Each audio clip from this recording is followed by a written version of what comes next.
sorry. Oh my god.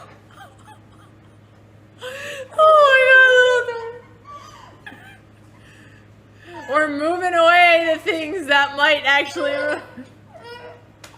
Alright, you guys keep the water in your mouths, please. 1, 2... Ready? Oh, that felt kind of good. Okay, it's at 20. I told you, bro. Hell yeah. Okay, can I put it up to... Okay. I want more.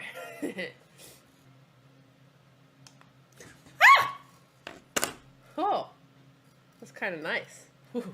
Oh, it woke me up. Take it off! Take it off! No! I'm turning this My collar! Alright, this is my collar! Pet dog! Fuck!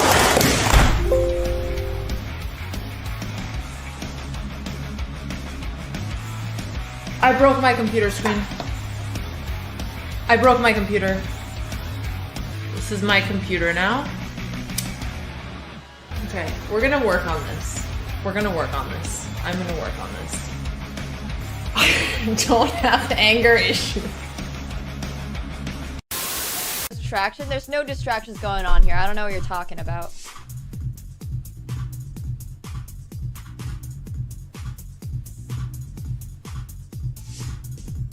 Wait, I got this. I got this.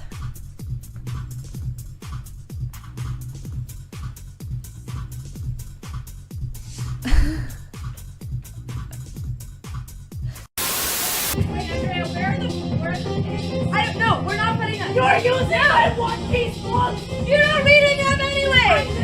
You're not reading them anyway. You're never gonna read them. Andrea took my One Piece books and she put them under her DJs. Andrea, use your own Don't books. even read them. You have 40 books and you don't read. You don't read.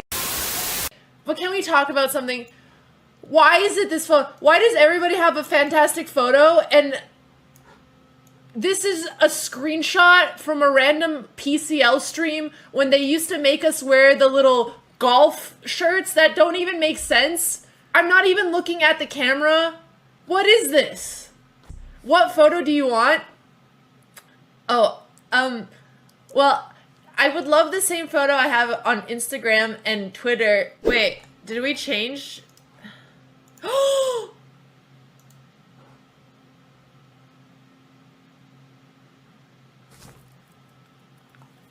We did it! Yeah! Hell yeah! Hey! Who made me 37, you asshole?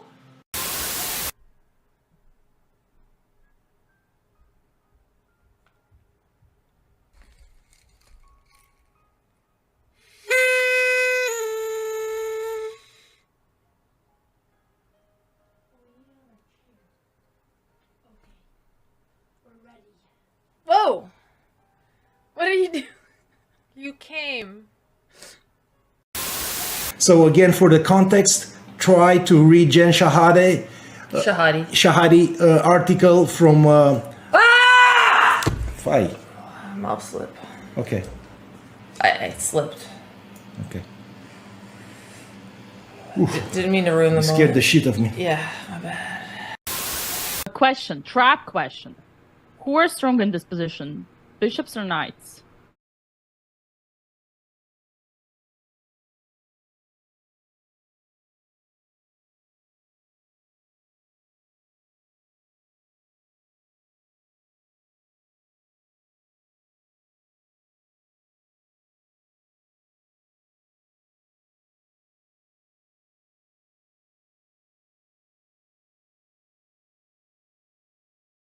That soon. Shh. All right, let me know if you guys can hear me. Okay, wait, it should be fixed now. Should be fixed now. Okay, now it's working. Okay, good. Anyway, as we can see from the live cameras, the sisters are getting ready. We see already some moves on Alexander's board. So let's show it to everyone. So e4 was played, I assume. e6 by Alexander, d4, and d5. So we have a French defense. Andrea is playing in the background. Apparently she forgot her camera, so she's a few minutes late, but the moves are soon gonna come in on her board as well. In the meantime, we have knight of c3 and knight of 6. All of this is mainline theory. e5 is here a main move for white, attacking the knight. You can also go bishop to g5. But we have e5 on the board, attacking the knight. Now, I'm sure Alexander will play knight of d7, and there we have it on the board. And here, white's main move is the move f4 to really strengthen that pawn chain in the middle, because black is going to go c5 to undermine white's pawns. And there we have f4. And we also, yeah, and c5 by Alexander. So we also have Andrea's camera set up. She should be sitting down momentarily. And the moves are probably going to come in there very soon as well. Oh, some issues with the camera. All right, so after c5, Alexander's opponent is thinking, but the main move here by far and large is the move knight of 3, developing the knight and strengthening the pawns in the middle. All right, I'm a little surprised here because Andrea's opponent is at the board, but he hasn't moved yet. Whereas normally you make your first move, press the clock. You don't have to, like what you can do is you can wait for your opponent to start the clock, but it's a little bit unusual to let your time tick down and not make your move yet if your opponent is not at the board. Abia, great start for Alexander. She's on 4.5 out of 5. And also good start for Andrea, who's on 3.5 out of 5. And there we have the handshake. All right, sorry, knight of 3 was played and knight c6 here. All right, and Andrea's game has also started with white opening up with the move 1e4 as well. 1e4, and let's see what Andrea is going to do. All right.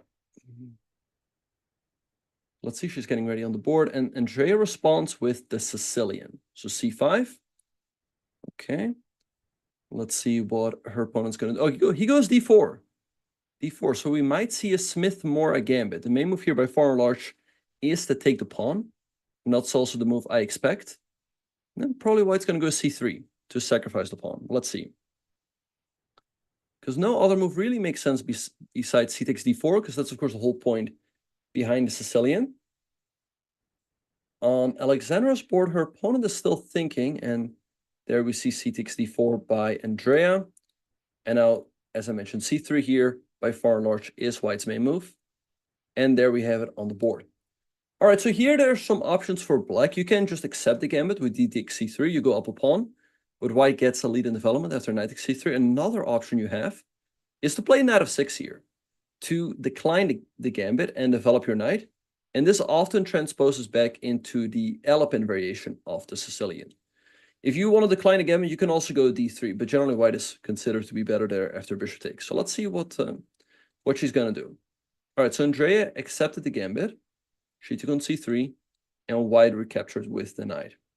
All right, so there's many ways to play. You can go like knight c6, pawn e6. You don't really want to go knight f6, then white can go e5, attack the knight, and you have to move it back. But knight c6, d6, e6, maybe even g6, all of those moves make sense. So let's see which one. She goes e6. Okay, makes perfect sense. All right, now white's probably going to play knight of 3, standard move in the Smith-Morra gambit, and then I suppose something like knight c6. Just normal developing moves. And we have knight of 3 on the board.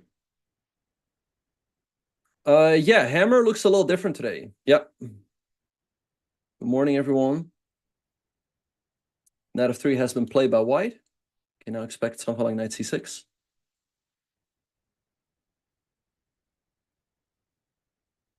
All right. And Alexander's opponent's still thinking as well. A hammer said to be mean to his replacement. Okay. No, that's not hammer. Oh, hammer is preparing for a tournament. Okay, nice. Okay. I don't know which tournament hammer is playing. Maybe like the Norwegian Championship or something. In the meantime, we have a move by Andrea. After knight of 3, she played bishop to b4, developing the bishop and creating a pin here on the knight of c3. So let's see what white's going to do. A move that makes sense to me is queen d4, attacking the bishop and the pawn on g7. That is now undefended. So let's see if that is what white is going to go for. To be honest, I do not know how old their opponents are. I can have a quick look for you guys if you want to. So let me see. Dominique Boissy-Luc is his name.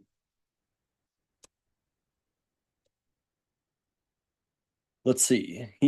Andrea's opponent was born in 2012, so he's probably 12 years old. Yep. And that's why young players often like to play aggressively.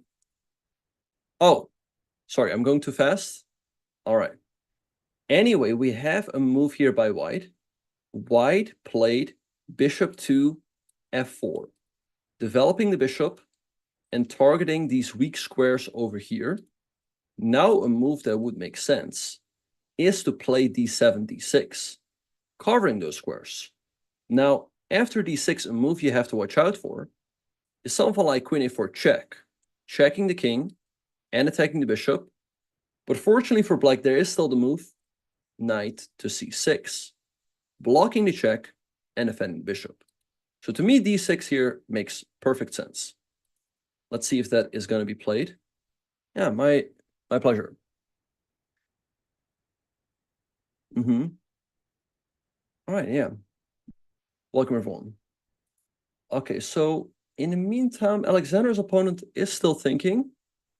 Knight c6, all of this is mainline theory. The main move here, as far as I know, is bishop e3. Developing, has that been played? I think so. Sorry, my bad. Bishop e3 has been played, and bishop e7 here by Alexander. So developing the bishop, black can go kingside castles next, if she wishes to do so. Besides bishop e7, another plan to go for is a6 and b5, but bishop e7 definitely one of the main moves. And now we'll probably see queen d2 by white, aiming to go for queenside castles.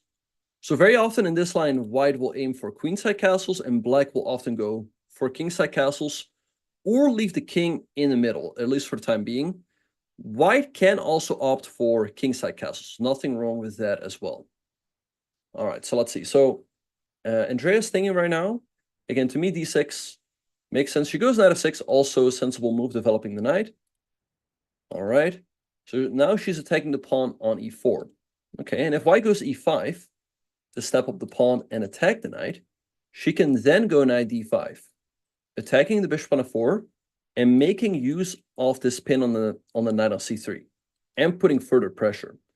So white cannot take, as that would put the king in check. So good move, attacking the pawn. So as I mentioned, white can push up the pawn. We can also go bishop d3 to defend it. Let's see what white's going to do. In the meantime, Alexander's opponent is still thinking. As far as I can see, the queen on d2. So early time advantage for Alexander. She's up 7 minutes, whereas Andrea and her opponent are even on the clock. Where's Hammer? Hammer is taking the time, taking the day off. Could I introduce myself? So I'm Benjamin Bach. I'm a Grandmaster from the Netherlands, and I'll be commentating today.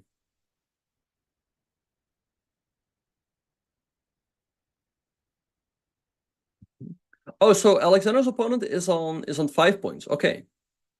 So if Alexander wins, that means that she will take over the lead.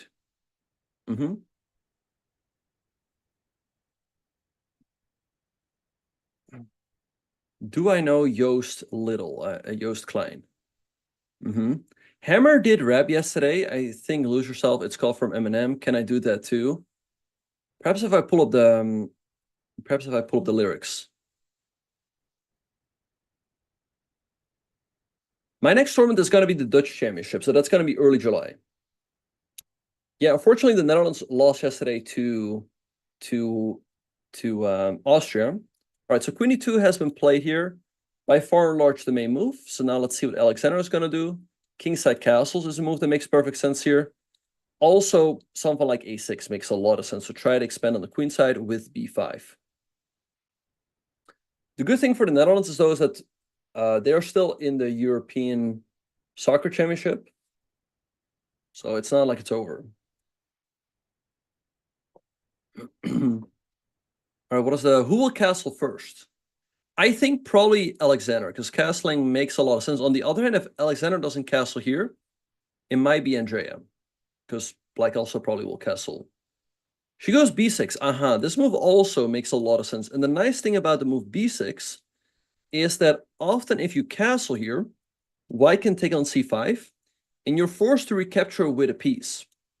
Whereas now after b6, in case white takes, you can recapture with the pawn.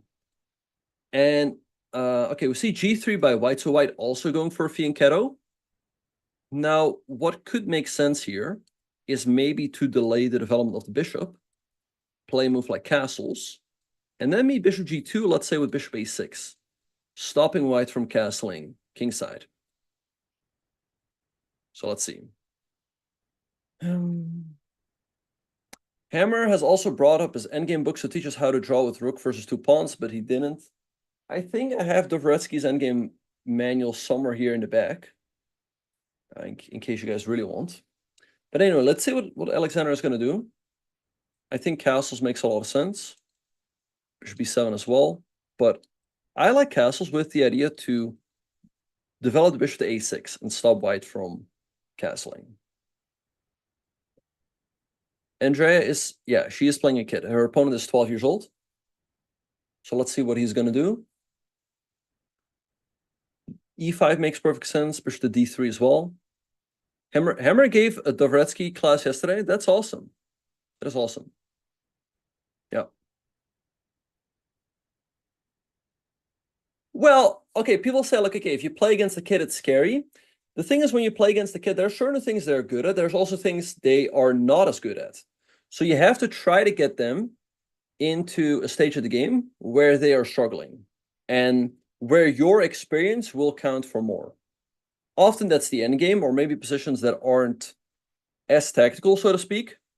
That being said, like, you also shouldn't avoid complications just because you're scared or something.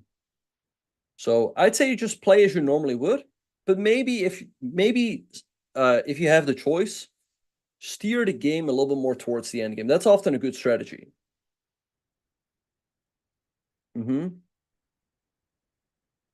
All right. So let's see. It looks like Andrea's opponent is about to move. And Alexander has castled. So I guess that gives the prediction a result. Okay, let's see what her opponent's going to do. Bishop g2, a very logical follow-up. And then maybe bishop a6, developing the bishop, stopping white from castling. Makes a lot of sense to me. Then white will be forced to go queenside castles. And if you go queenside castles, black can consider to go c4, b5, and b4, and create a lot of counterplay on the queenside.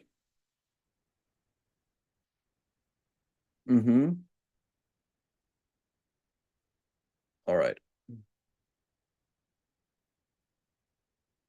Levi, that's not how you pronounce Levy's name. I'm pretty sure it's with a Y, not with an I. Okay, so with castles on the board, bishop g2 is the logical follow-up here. Again, it's not that easy for white, because if you castle, black's more than happy to go c4, followed by b5, and start pushing all of these pawns on the queen side and create a lot of counterplay. So you can go bishop here, but then I think bishop a6 is a clever move. So let's see what Philip is going to do.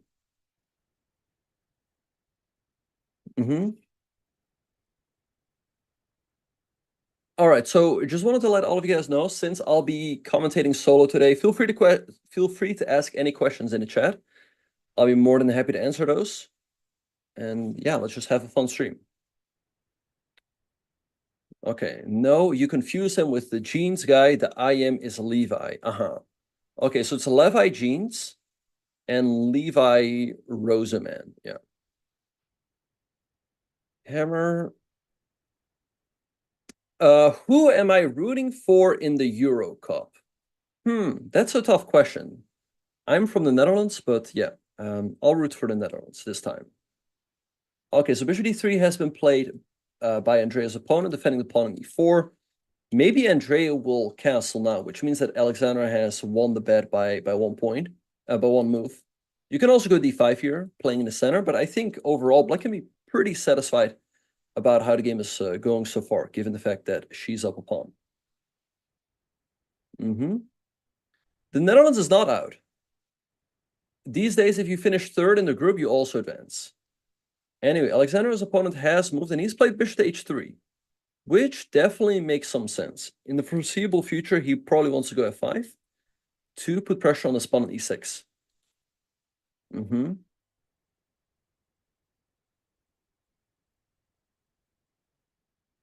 What do you mean? Do I feel like Hammer?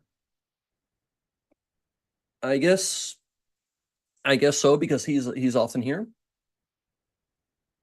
Can I explain castling and what squares they have to go to when castling? So when you castle kingside, your king moves to the g8 square and the rook swings over to f8.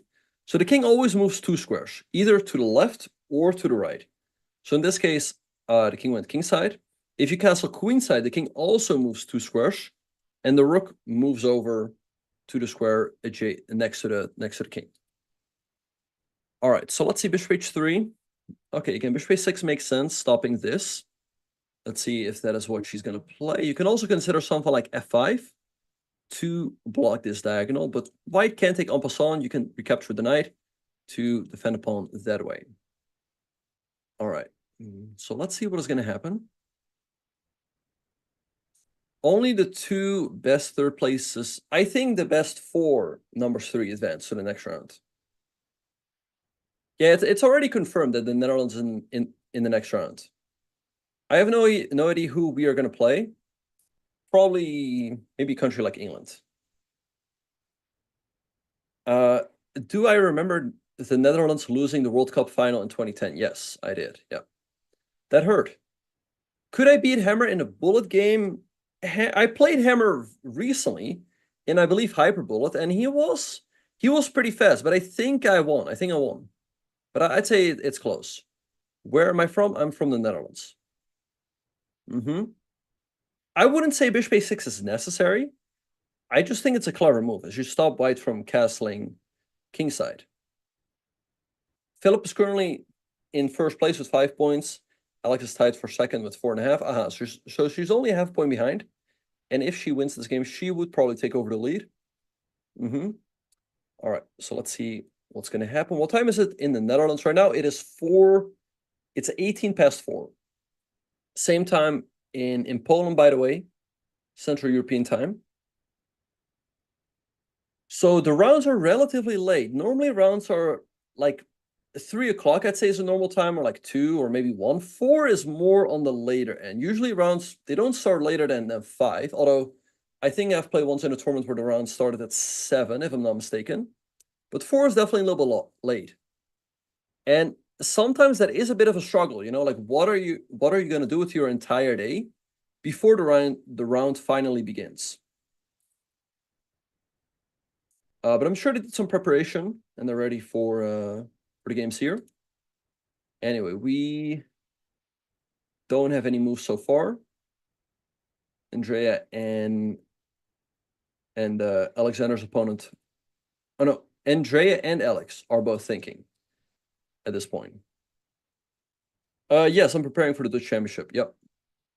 And then let's play England's next. Czech Republic beats Turkey. I mean, I guess we'll just see what happens. In the meantime, we have a move by Andrea, knight is c6. A very logical move, developing the knight. All right, so now I expect white to castle here. And then maybe castles as well from black. The thing is, though, this e5 push can still be annoying. So you definitely have to take into consideration how you want to deal with that one. And I think for now, e5 can comfortably be met with knight d5, attacking the bishop and the knight. But after castles, e5 becomes a problem, because then the knight will no longer be pinned, and white can take. You can also go d6 to stop e5 altogether. So let's see what's going to happen here. Thank you, Matt Banners. Well, it's a lot of fun to be here. Will Geary and the Van Forest brother play the Dutch Championship? So Anish is not playing the Dutch Championship, and neither are the Van Forest brothers. On average, are GM players wealthy? It's a good question. Usually, to be able to be good at chess, you definitely need some support. So, most chess players they come from privilege. And are they wealthy is a good question. There's definitely a lot of opportunities now to make money from chess, not only playing, but also, stuff like teaching, creating courses.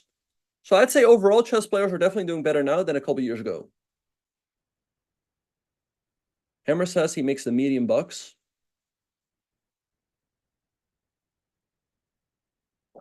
All right, well, I don't know.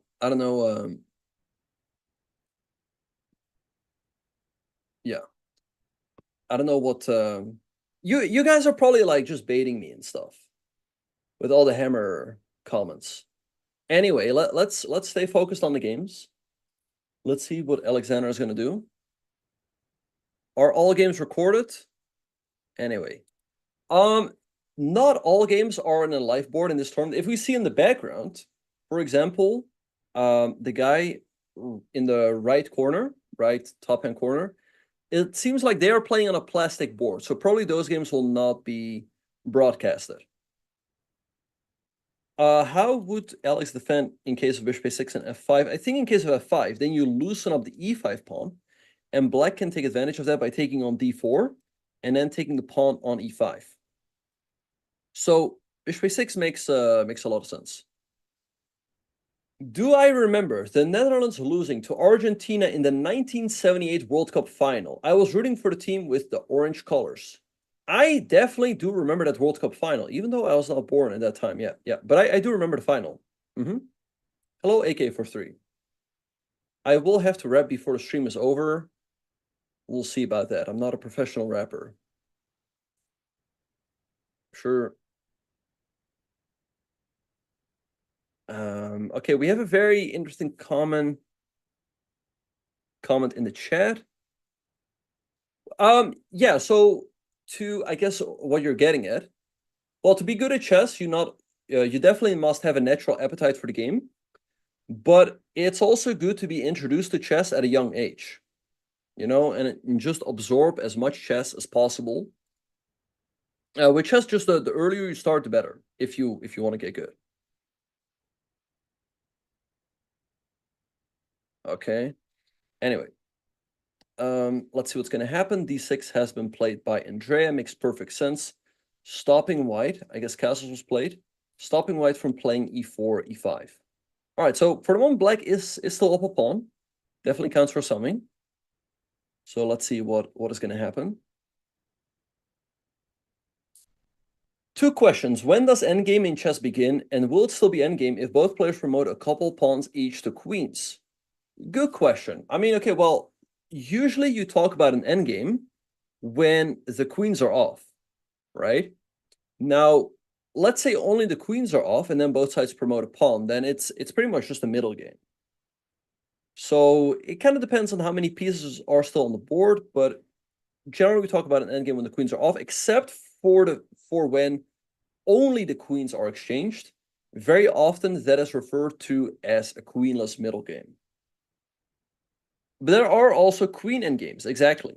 Yeah, queen endgames, or maybe an endgame like queen and rook each, queen and two rooks each. Those are also considered to be endgames. Or like maybe both sides having like a queen and a knight, or a queen and a bishop.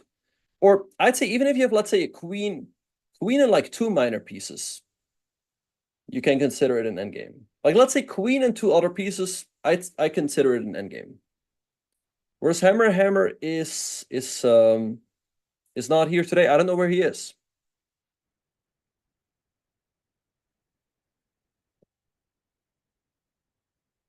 Leon, to answer your question, the answer is no. All right. We have more moves. It seems like Alexandra she took the pawn on d4. Okay, so now probably white's going to recapture with the knight. And then I'm curious. Maybe like bishop e7, maybe take. Let's see what's going to happen.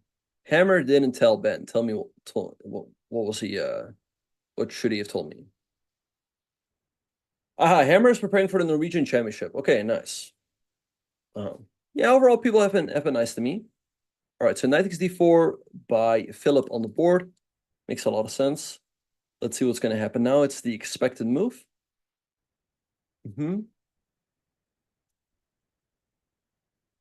He's at home. When is the Norwegian chess championship? I don't know when the Norwegian championship is, but good luck to Hammer. I hope he does well. I don't know who's going to be playing. I assume Magnus is not going to play, and he's probably going to compete with someone like Ariantari for first place. do I want to be your coach? If you are interested in my coaching, you can always send me a message or an email, and I can see if I can fit you in. Yeah, my pleasure, Okru. It's nice to be here. He's top seed. Okay, nice. Okay, well, like I said, good luck to Hammer, and I hope my fellow commentator he does well, and he gets. I'm sure he's won some Norwegian championships. I hope he wins another one.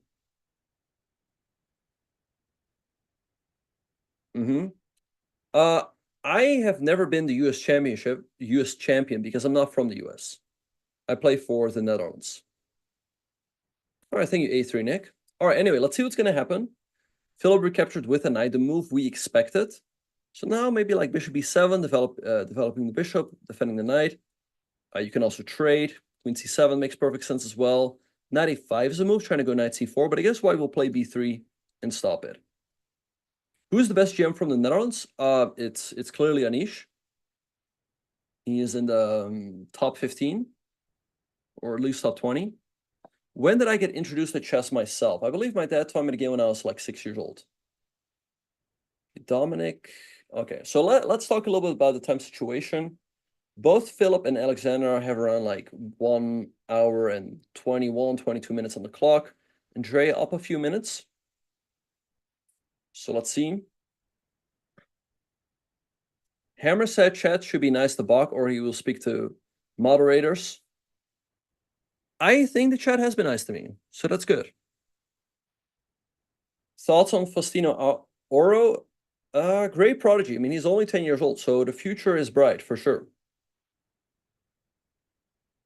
I'd say getting from FM to IM in 1 year is pretty normal. Wouldn't say that's crazy. Do I know where Anish keeps all his stolen pieces from over the board tournaments? Well, very often what people like to do is they like to spin a pawn when it's not their move, just as like something to spin. And I guess if he's not spinning it, he's probably putting it in his pocket. That's my best guess.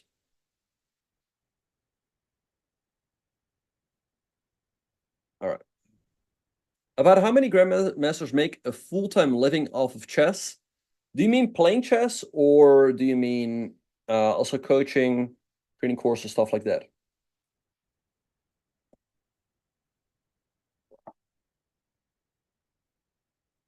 Only playing? Well, it depends what you mean by a living, right?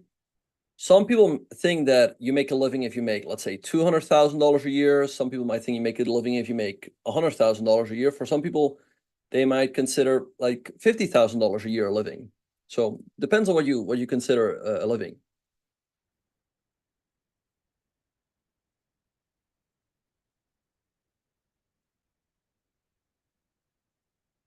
$50,000 plus.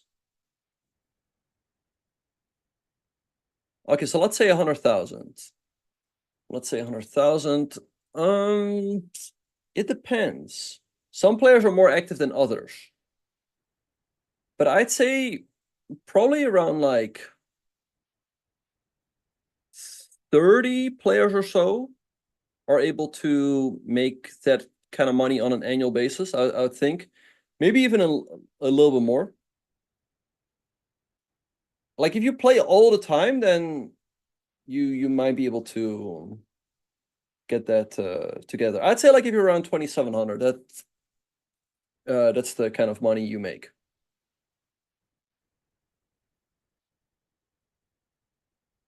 Yeah, actually, I watched that interview as well from Sam Shangland. He thought that if you're 2,700, you make in between like 90 and 100K. That being said, it also depends on where you're from, right? Like a lot of the tournaments in the US, they pay really well. So if you are in the US and you can play the US Championship, the American Cup, some events in St. Louis, then of course you make better money than if you're from another country. Anyway, let's talk about the chess. A move has been played in Andrea's game, but I can't tell, or wait, let me have a look over here. Let's see. H3. I mean, h3 definitely improves the white position. He's creating an escape square for his king, taking away the g4 square, but definitely not a move to be concerned about. I'd say after castles, black should be up a pretty healthy pawn. Generally speaking, when you are down a pawn, you want to do something quickly. You want to prove the compensation. And if you play slowly, well, then if black manages to get their pieces into the game as well, then the pawn will definitely count for something in the endgame. So I think we're happy to see this move. In the meantime, Alexander played bishop e7, developing the bishop and defending the knight. Makes perfect sense. All right, let's see what is going to happen. I will yeah, well, anyway, let's see what's going to happen. Where's Hammer today? Hammer apparently is preparing for the Norwegian Championship. All right, and we have kingside castles by Andrea. Good move, just getting the king to safety. All right, let's see what white is going to do here. I mean, maybe something like rook c1, rook e1, maybe queen e2 followed by rook fd1. Also makes perfect sense. White definitely has some compensation because they have pretty much all of their pieces developed, whereas black has not yet developed this bishop on c8. White's pieces are also slightly more active, but I would pick black here. Black is up a pawn, so it is up to white to prove the compensation. Can Alex win this tournament? Absolutely. I mean, if she wins all of the games, then she wins. I mean, even if maybe even if Andrea wins all of the games, she might win.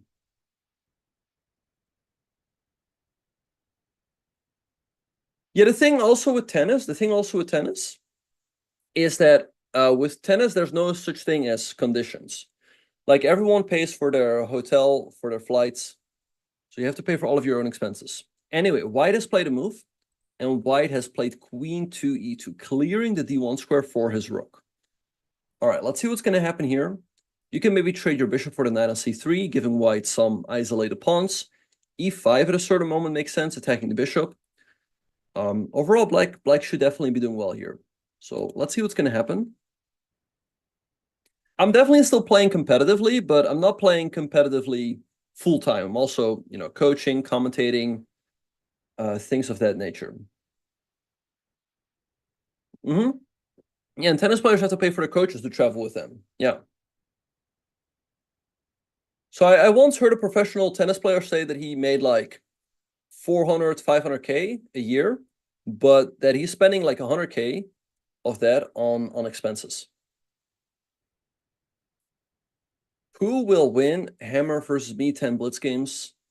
Should be a pretty even match. All right. Anyway. Alexander's opponent is on 5 points out of 5. So he's on a perfect score. He's leading the event. But if Alexander wins, she will overtake him in the lead. All right, so let's see what he's going to do. Right now, he's got a decision to make. He can either go kingside castles, perhaps more of the safe approach, or queenside castles. If he really wants to go aggressive and win, this is probably the move he will go for. If he wants to play more safe, then he's probably going to go for this. Anyway, we have a move by Andrea. She played pawn to e5, attacking the bishop on f4, and giving this bishop some more scope.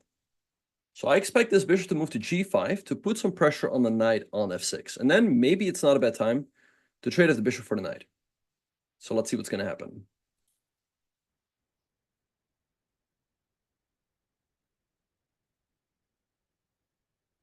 Great question, Okru. I enjoy all of those activities, but there's definitely pros and cons to all of those. Like playing is definitely more, I guess, more challenging, more stressful, more demanding. But if you win, it's definitely also the most fulfilling. Do I think Elina Rubers will become a grandmaster? And I'm sure that pretty much any chess player feels about that. So that's why you see some players taking a break. They're like, oh, this is kind of stressful. But then maybe after a while they want to play again because they miss the thrill of playing. I think Elina Rubers can definitely become a grandmaster. She's like 2,400 or something. Let me check for you guys. Oh, I mean, she's still very young, so definitely still a lot of time to improve. 95 definitely is an idea to go with the knight of c4 Anyway, we have a move in Andrea's game. Her opponent played bishop to g5, the move we expected, pinning the knight and fighting for control over the d5 square. So I think now you probably take the knight on c3. Give white these isolated pawns. You can also go bishop b6, but then, you know, you leave this option on the table. And it might not be a bad idea to just completely eliminate that option.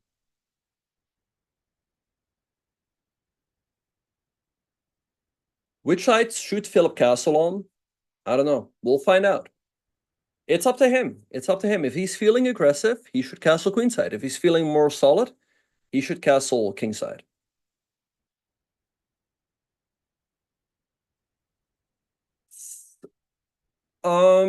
Interesting question. Bishop takes e6, I think, is not a good move because of knight takes d4. So before white is able to recapture with the knight, we first take the knight on d4, so that if white recaptures, then we can take. And then there's no knight takes c6.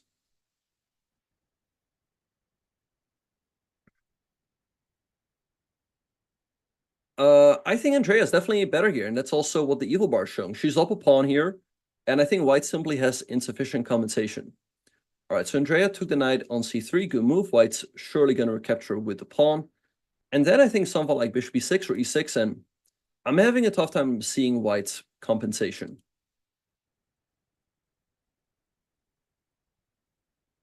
Exactly, it's 50-50. If he does queenside or kingside, yep. Can either way. What do I think about the young prodigy Levy Roseman? Can he become a GM? I definitely don't think it's impossible. I mean, if you saw how Levy played in this last event, I think Levy just needs to pick the right tournaments where he's not playing against too many kids. And it's showing that he can compete with these IMs, GMs. And he was close to a GM norm. He was doing very well in his 8-round game, and had he won that game, then he's probably going to get the norm. But unfortunately for him, he lost. But I think either way, it's a very good step towards the GM title, because he gains a bunch of rating, gains a bunch of confidence. And yeah, like I said, it's showing that he can compete with those guys. So it's just up to him. Like if he continues to study and play tournaments, then I think he definitely has a shot. Anyway, we have b takes c3 on the board, and now h6, challenging this bishop on g5. I think a good move. You definitely don't mind the trade. Your queen becomes active, and white gives up the bishop pair, which is really white's only source of compensation right now. If we see black has an extra pawn, a better pawn structure, again, the only thing white has got going for them is the bishop pair. So you definitely don't want to give up the bishop for the knight. So I'm sure he's going to move the bishop either back, or either the e3 or h4, or maybe the c1 to come out here and put pressure on the pawn on d6 that way. But it's not really in the nature of, let's say, a young player to move the bishop all the way back, to undevelop the bishop, so to speak, because that's not what you're taught. It's not the move I expect. I think he's more likely to go, let's say, bishop h4.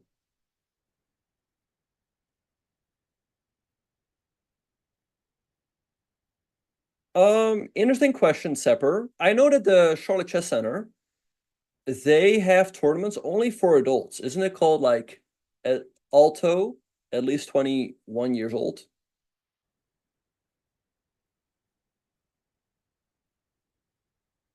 What does Levy need to be a GM? Levy needs to gain 150 points and 3 GM norms. I'm sure if he does all of that, he's going to get the title.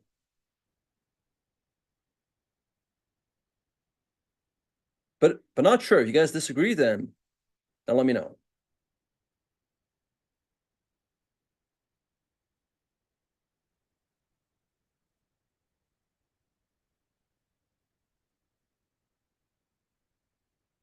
All right, anyway, let's see what's going to happen. Alexander, in the meantime, is up around 10 minutes on the clock, so that's a good start for her. And Andrea, she has a very small lead on the clock, like 4 or 5 minutes, but she's got a great position on the board. What are the parameters to get a GM norm, or do they change tournament to tournament? So generally speaking, if you want to get a GM norm, you have to perform at a 2600 level, which makes it so difficult. Because if you want to become a GM, you need a rating of 2500. So even if you are at 2500 level, you need to overperform by 100 points. Whereas if you want to become an IM, you need a rating of 2400, and then you need performance ratings of 2450. So you only need to overperform by 50 points. But again, for a GM norm, you really have to perform at 2600 level, which is very difficult. So that is one thing, and you need to play against enough title players, including GMs. So I think you need to play against 3 GMs and maybe like 5 title players in total.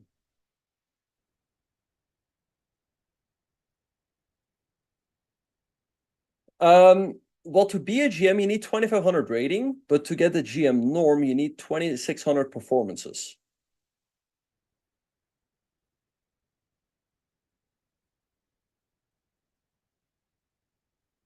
I don't think I think IM and GM is too close, should be a bigger gap between them. I mean, those titles were introduced a long time ago, and that's ultimately up to FIDE. Yeah, you need a 2600 performance. That's what I'm saying, but you need a 2500 rating. Yeah. I think Gerber Baby is explaining this very well in the chat. The rating you need is 2500, but you need results as if you were 2600. Yeah, often the GMs also have to be from different countries. Yeah, so sometimes you might get the performance, you might get enough GMs, but you don't get enough flags, so to speak. You don't. The players need to be from different nationalities. Exactly. Sometimes if you win a tournament, then you can get the GM title as well. How many GMs are there who only start playing as an adult teen? I think definitely some players who started in their teenage years as an adult. So let's say over the age of 20. I don't know. But I think it's honestly rare. Most GMs, they started when their age was 1 digit. Like 6, 7, maybe 8. 8 is already considered a little bit old.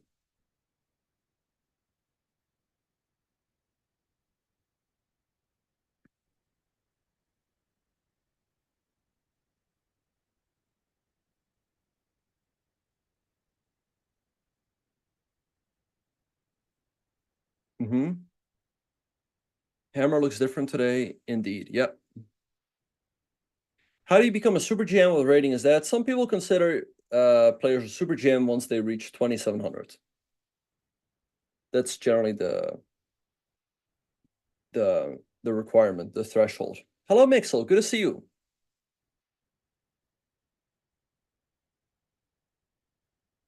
I didn't say, like 8 is definitely not too old. I mean, okay, the better you want to become a chess, it's usually better to start as early as possible. Anyway, let's see what's going to happen.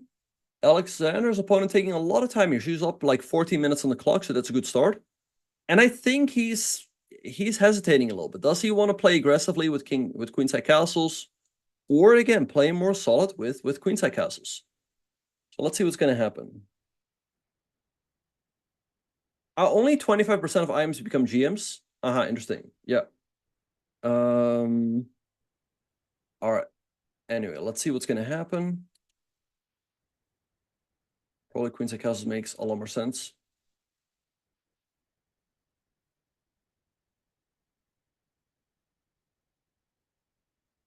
Is it possible to get the norms? Yes. You can definitely get the norms before hitting 2500, and then you become a GM once your rating hits 2500. You, by the way, don't need to reach 2500 on the FIDE rating list. You only need to reach it live.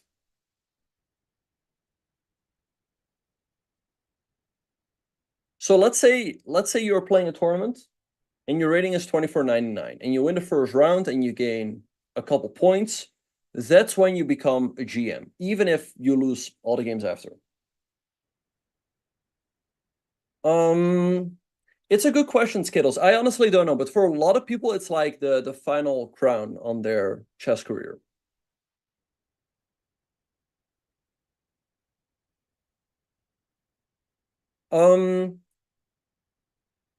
Well, you don't have to talk to FIDE to get a rating, but you need to play in FIDE rated events. And but to get the GM title, you have to apply. You say like, hey, I got these norms, I got the rating, can I get my title? And then I think often you also have to pay a fee.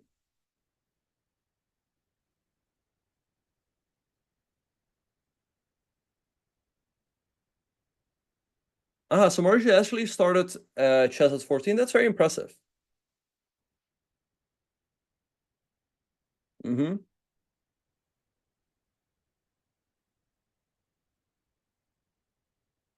All right, so let's see what's gonna happen. Are the games always this slow? Yeah, I mean, this is how classical chess is. At the beginning, it's definitely a little bit slower, and the action often only comes later in the games. You're welcome. Welcome, Chuck. Mm-hmm. How do people make a living out of chess? There's a few ways. First of all, first and foremost, there's playing chess. Then you can teach chess. You can also create courses. And then these days, there's also chess content creation. So people streaming what we're doing right here or creating YouTube videos. So that's how a lot of people make their living in chess. Commentating is another way. Writing books. Yeah, so writing courses, writing books. All of those are ways how people make a living in chess. But I'd say the most common way is chess teaching. And then, yeah, some people might also have sponsors. Mm-hmm.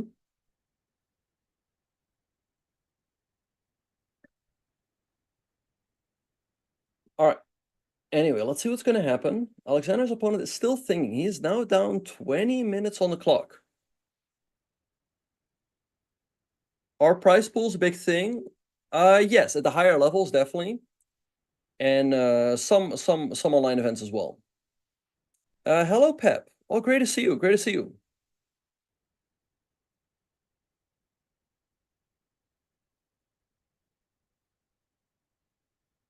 All right, anyway, let's see what's going to happen. People are asking if it's a viable way to make a living from teaching chess. I mean, people have a certain rate, whatever that may be.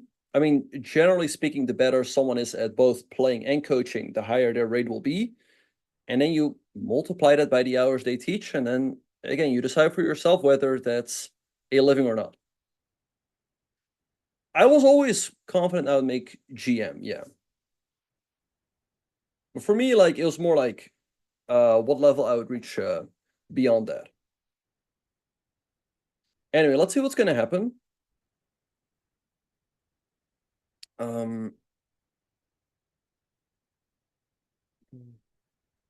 Anyway, let's see what's going to happen. I think queenside castles definitely makes a lot of sense. Try to prepare a 5. Kingside castles as well. He just needs to make a decision right now. How many hours a day do you need to practice to become a GM? Man, like, I feel like whenever people see a GM, it's like, oh, GM, I need to ask him this question. Like, oh, I want to become GM. How do I become GM? How many hours a day? What do I need to do? What rating? Etc. etc. I mean, again, the earlier you start out, the better. But I'd say, I mean, most talented players in their teenage years, they definitely study like a couple hours a day.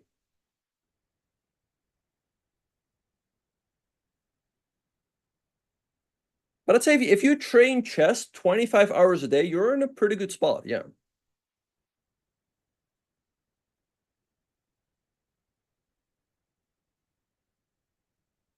It also depends on your talent, right? Right, like let's say Magnus Carlsen, he probably had to practice less hours to get to GM than in some others. But for Magnus, like same thing for Magnus. Magnus, okay, for him becoming GM, I guess it was nice, but he didn't care too much about it because he always knew he wanted to become world champion. So GM was just one step along the way. Anyway, Andrea's opponent has moved. He played bishop to c1.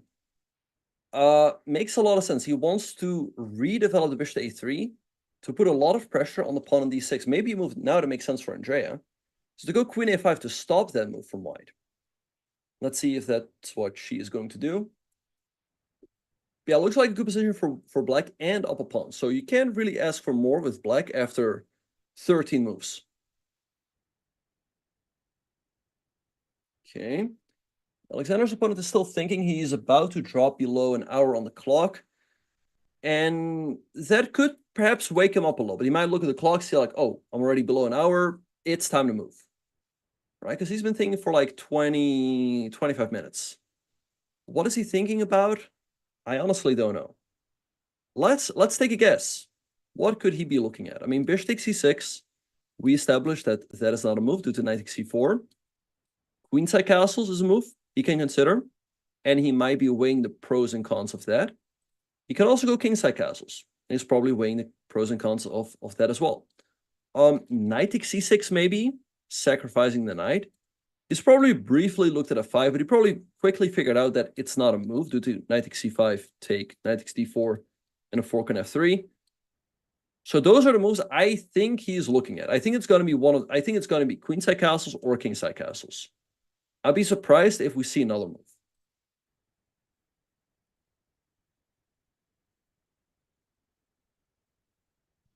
All right. Anyway, let's see what's going to happen. No move so far.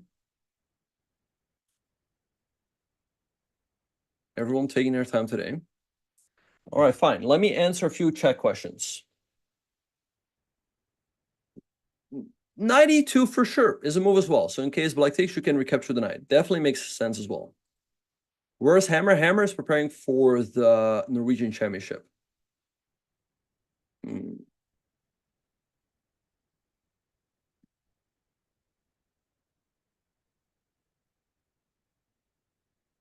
Okay.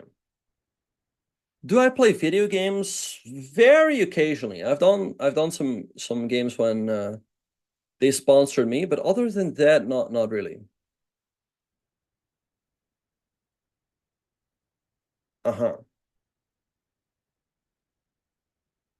If your opponent makes an illegal move, but it's to your advantage, do you have to call an illegal move on the opponent? I mean, if it's an illegal move, you just can't allow. You have to call the arbiter and force your opponent to make another move. Can I show you guys some variations? I mean, I can, but I do want to keep the live board up. I don't want to mess around too much. Yes, I actually did play against Hammer a few times. So Hammer and I, we played a game when we first played. This is many, many years ago. This is 13 years ago. This was at the European Championship in France when he was a pretty strong GM. I was an IM, and the game ended in a draw. We also played once in London, and he beat me there with the black pieces. And I believe that might have been it as to our classical games.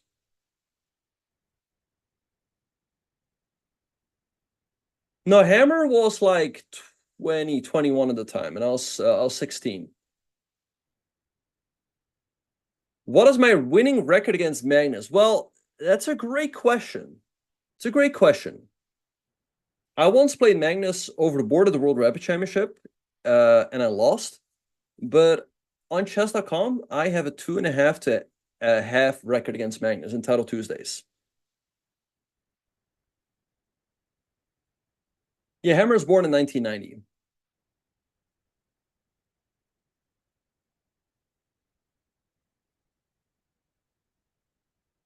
All right, so we have a move by Andrea. She played knight at d7. Okay, makes sense. The knight is headed to c5 to block the bishop, which is going here from putting pressure on the pawn on d6. All right. So let's see what white is going to do. In the meantime, Philip is still thinking. And, you know, also when your opponent's thinking, you're like, okay, well, go ahead. Take your time. I don't mind. Because that might come to haunt him later on. Now, 56 minutes is definitely still quite a bit of time on the clock. But you can't take like 20, 10-minute things for every move. Thank you, it's Fallout. Yeah, it's always a lot of fun to call the action in these tournaments. Anyway, let's see what's going to happen. Alexander Saida, she is a woman FIDE master. WFM.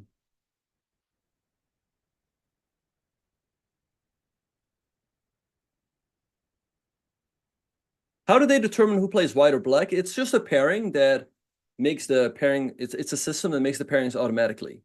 And generally speaking, if you've just played white, you get black in the next game. Because generally speaking, it's considered to be an advantage to play with the white pieces. So it would be unfair if somebody would play all of their games with white and somebody else would play all of their games with black. Now, Levy did not get the GM norm. No. He was close, but he lost in round number 8. And after that, he had no chance anymore. But overall, still a great performance by him.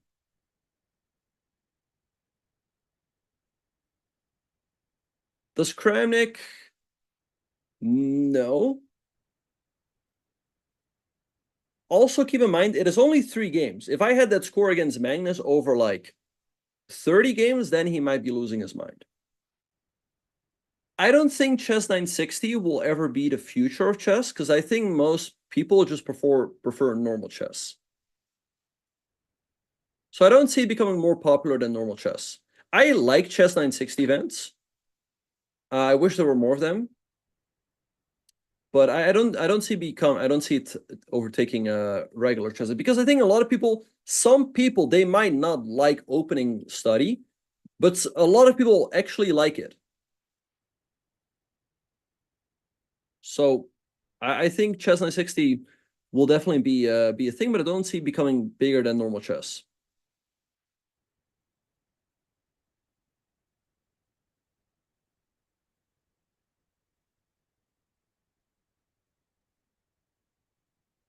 I don't think I've ever played them piano.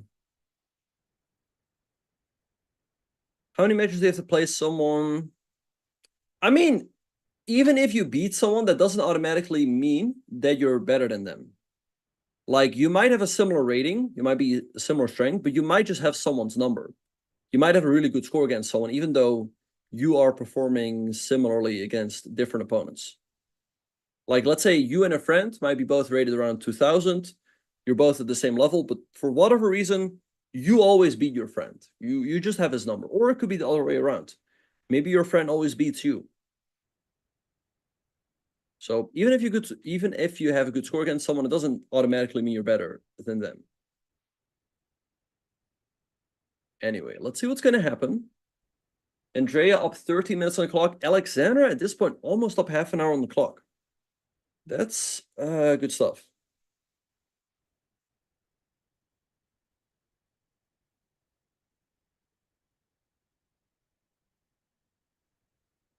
Okay, yeah, no, that's what I'm saying, Mickey. Like, your friend probably was better than you. He outrated you by 150 points, but you beat him every game.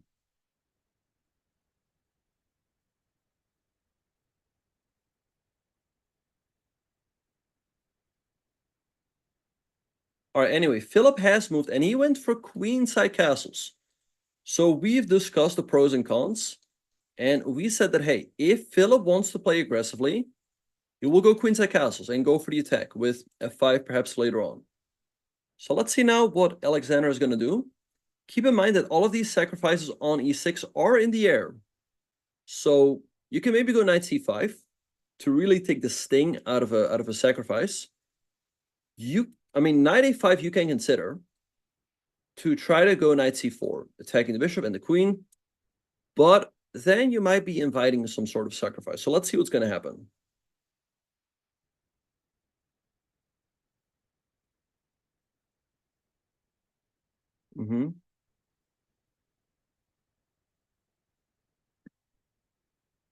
Anyway, what move would I play? I think knight c5 makes a lot of sense, moving the knight to a more active square and strengthening the e6 point, making sure that a sacrifice is not going to be as effective. Knight a5 also makes sense, followed by knight c4. All right. Yeah, chat all of a sudden became really fast. Bishop e4 is a move as well, but generally speaking, here's the thing. A lot of these pawns are placed on light squares. So because of that, the light square bishop of black is considered to be their bad bishop, whereas the dark square bishop is considered to be the good bishop. So you're not too eager to trade at this bishop for the knight, unless maybe you can force white to recapture with the pawn. But after bishop e4, then white can play something like a3, and in case white takes, white can recapture with the queen and keep a healthy structure and get the bishop pair. Bishop a6 unfortunately hangs the knight over here. So I think something like knight c5 makes sense. Activating the knight. Again, knight a5 to c4 also makes sense, but I'm a little worried about something like this. Or maybe something like rook to c8. So let's see what's going to happen. In the meantime, Andrea's opponent has also moved. And he has played the move. Rook to d1. Okay, makes perfect sense. Activating the rook on the half open file to put pressure on his pawn on d6. So now the move that makes sense is knight c5. I mean, that was the whole idea behind knight d7. redeveloping the knight, if you will, putting pressure on bishop, putting pressure on pawn, blocking this diagonal a little bit. And again, as you guys can see from the evil bar, it's giving black a hefty advantage. So, and that's really the extra pawn. It's giving black like a -1 advantage, which is just the extra pawn she has. So I think Andrea is doing very well on the board, especially. And Alexander doing well on the clock. She played knight a5. Interesting move. She wants to go knight c4, attack the queen, attack the bishop. And now I'm curious to see whether Philip will go for a sacrifice. Maybe bishop takes c6, maybe knight takes c6. All of those moves make sense.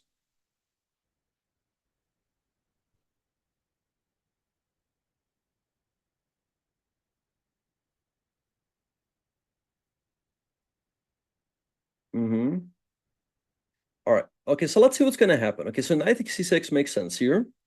You're forced to take. Bishop takes c6 comes with a check. King h8. And then either bishop takes d5 or knight takes d5. It looks a little bit scary. Or bishop takes e6 right here. In that case, you can throw in knight c4. It's okay, if you take, there's takes. Let's say you move the queen, white takes here, takes on d5. But Philip probably is going to take a while again. He's probably going to look at bishop takes c6, knight takes c6, weigh the pros and cons. I do expect Philip to invest quite a bit of time here, especially because right now he's away from the board. So he's already losing some time right there. All right, so let's see what's going to happen. Hammer definitely is allowed to stream his games from the Norwegian Championship. So maybe he will.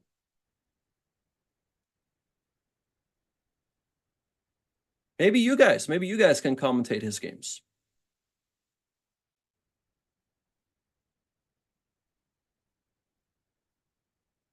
All right, so Philip is back at the board. Let's see what he's going to do. So knight takes c6 makes perfect sense. Bishop takes c6 as well. What's Hammer's channel? I think it's GMJLH.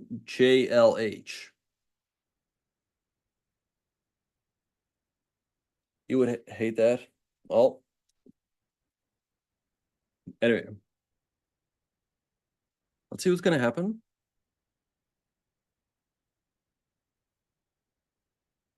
I don't really play too many other games, to be honest. Who is the advantage in Andrea's game? Definitely Andrea, I'd say. She's up a pawn, and I think white definitely does not have enough. Knight c5 makes perfect sense, has just been played, putting the knight on a good square. And now I expect Philip to play bishop c4, making sure that black cannot trade on d3 whenever she wants, activating the bishop a little bit, and activating the rook, putting pressure on the pawn on d6. All right, so let's see what's going to happen. Yeah, no, again, I do expect Philip to go for a think here. 15 minutes is definitely still a good chunk of time, but he cannot. It's going to be dangerous for him if he invests, let's say, another 10, 15 minutes. Then the time can evaporate quite quickly. I would argue the opposite. I would say that as a chess player, you need other activities. But other games, I don't know. I'd say, like, for chess players, it's definitely great to have a sport or a hobby to take your mind off chess and do something completely different. But often people that play video games play them for a long time, and then you're taking time away from other things. Anyway, let's see what's going to happen. I kind of do expect Philip to go for something like knight takes c6 or bishop takes c6.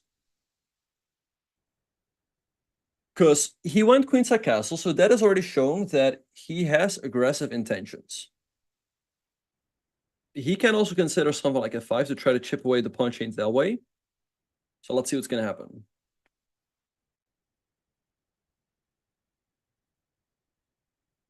Yeah, I think definitely, like, a good physical hobby is good for chess. Yeah, like, for example, Magnus, he enjoys playing soccer, he enjoys playing basketball.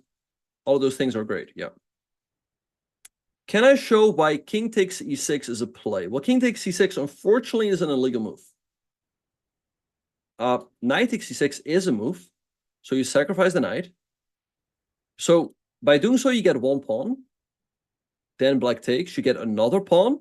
So you already get 2 pawns, and then you get a 3rd pawn. You can take with the knight or the bishop. So you get 3 pawns, which is considered to be the equivalent of a minor piece. And you get a lot of activity in the center.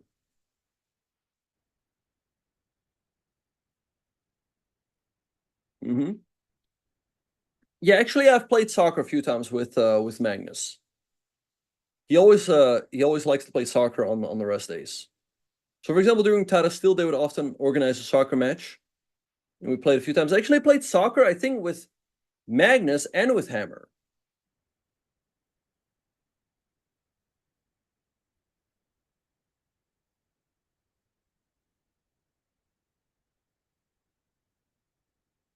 Yeah, like Hammer, he would also often join for the soccer matches. Yeah. So I believe I've played soccer with both of them. Anyway.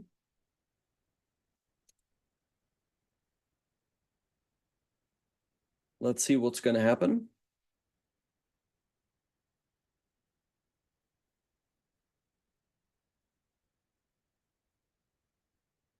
I would not advise people to play the Smith-Morra Gambit at high-level classical games, because generally speaking with white, you want to get an advantage.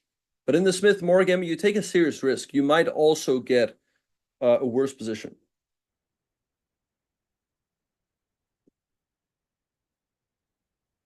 So I wouldn't recommend it to a top player. Yeah, or I mean, yeah, soccer, football, whatever you want to call it. I mean, the people from the US, they'll call it soccer. If you're from Europe or anywhere else in the world, your ears might be bleeding. You might be like, oh no, it's not soccer, it's football. But then people in the US will like, football? I mean, no, that's the one where you throw the ball around. You don't play that with your foot, with your feet. Anyway, let's see what's going to happen. Knight c4 is Alexander's idea. She's up a lot of time on the clock. She's up like 32 minutes. I don't really like b3 here for white. I think then someone like bishop b4 looks pretty unpleasant, creating the pin. So I think Philip is going to go for a sacrifice, either knight takes c6 or bishop takes c6, one of those two.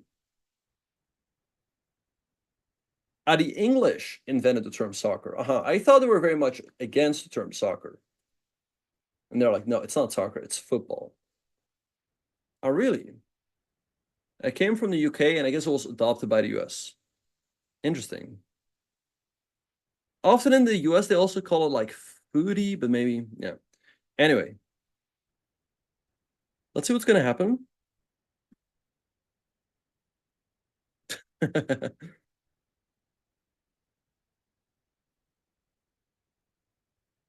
Okay. Anyway. Philip in the tank. He's down to 45 minutes. Now, I think the time control for this event is 90 minutes for the first 40 moves, followed by half an hour and a 30-second increment. So right now he has 45 minutes, a good chunk of time. But he has to make another 28 moves before he gets more time on the clock. So I think it's definitely not impossible that Philip might end up in time pressure. Let's see what he's going to do. I have no idea, Jin Sensei, what's going to happen in Romania versus Slovakia.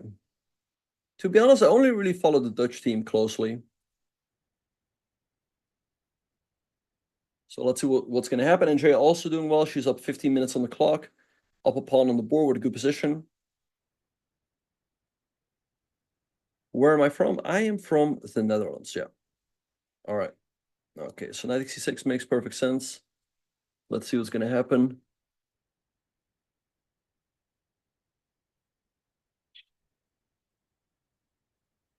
I guess it's not set in stone, but I think a good chance that the Netherlands will play England, yeah.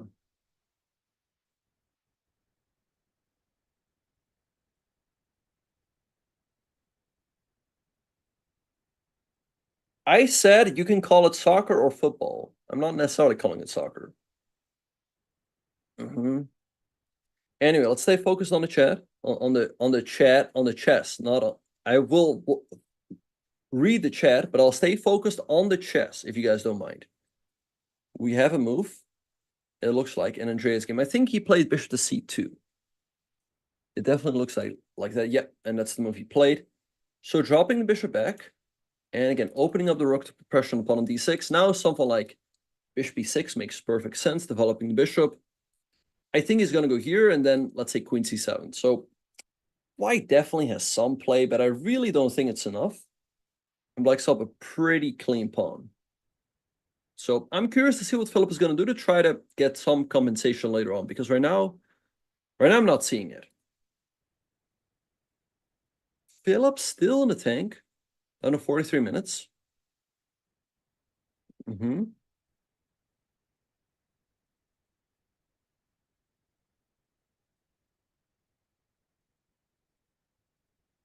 All right.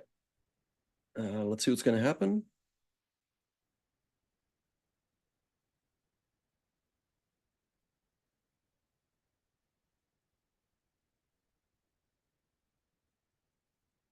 I'm doing well, dodge one. Dodge one. Dodge one, huh?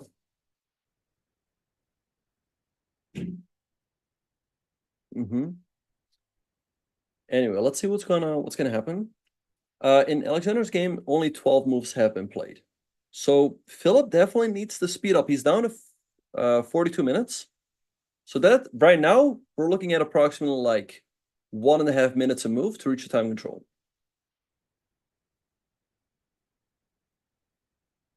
No, during a game you're not allowed to wear earplugs. I think back in the day maybe you were, but it was definitely kind of unusual. So yeah. So let's see what is going to happen.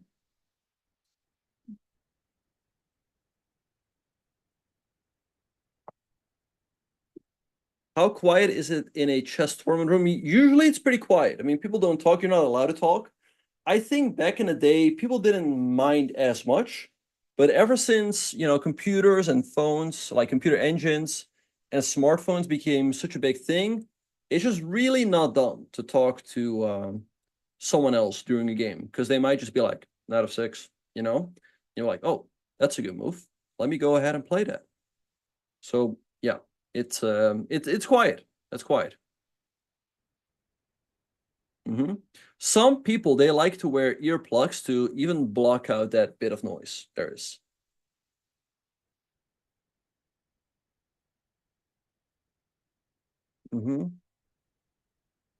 Lots of coughing.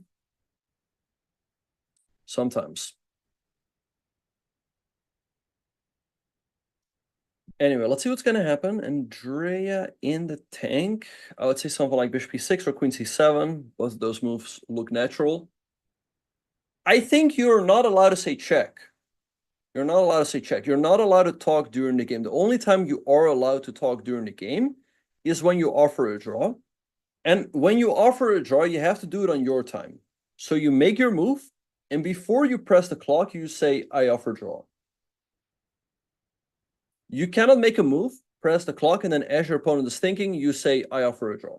Because then you are distracting him during his time. Another time when you can talk is when you adjust a piece. You may say, for example, adjust, or you can say j'adoube. J'adoube is the French thing. It also means I adjust.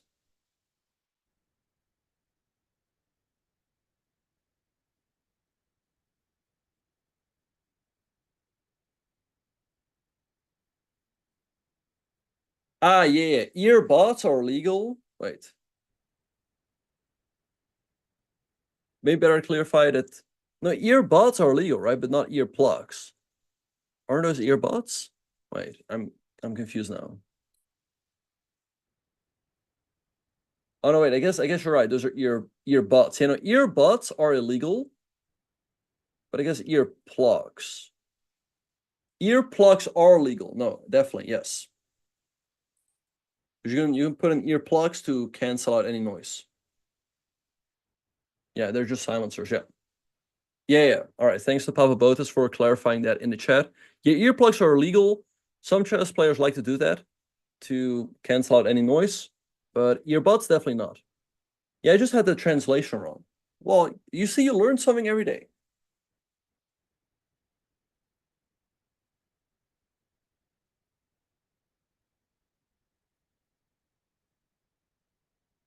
You can offer a draw anytime, pretty much, but not on your opponent's time. Then it is considered to be a distraction. All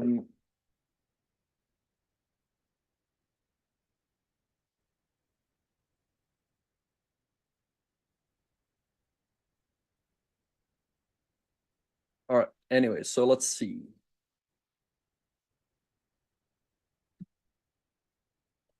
How frequently can you offer a draw? Can you offer a draw every single time it's your move?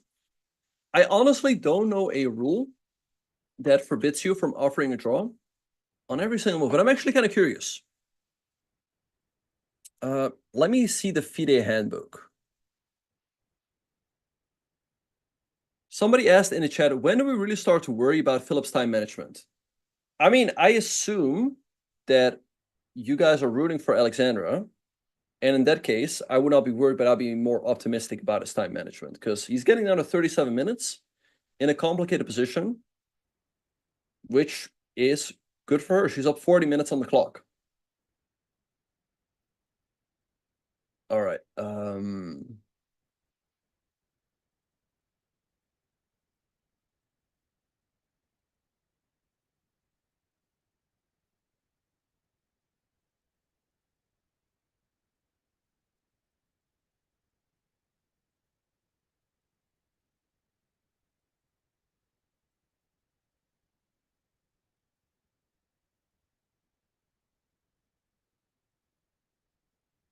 Anyway, let's see what's going to happen.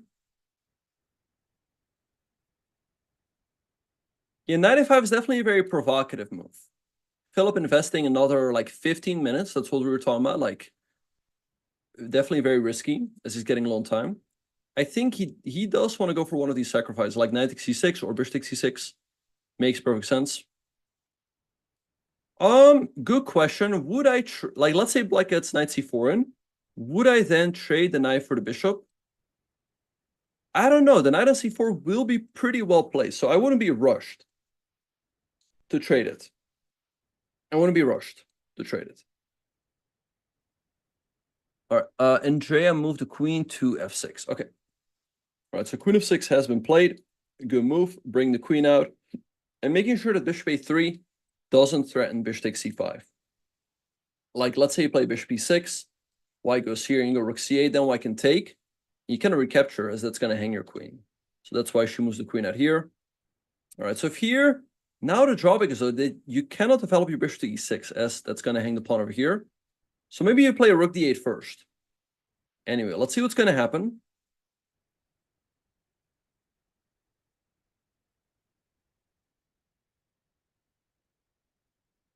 Philip taking a lot of time. He's down to 35 minutes. I mean, I'd say, 35 minutes, he's definitely in potential time trouble.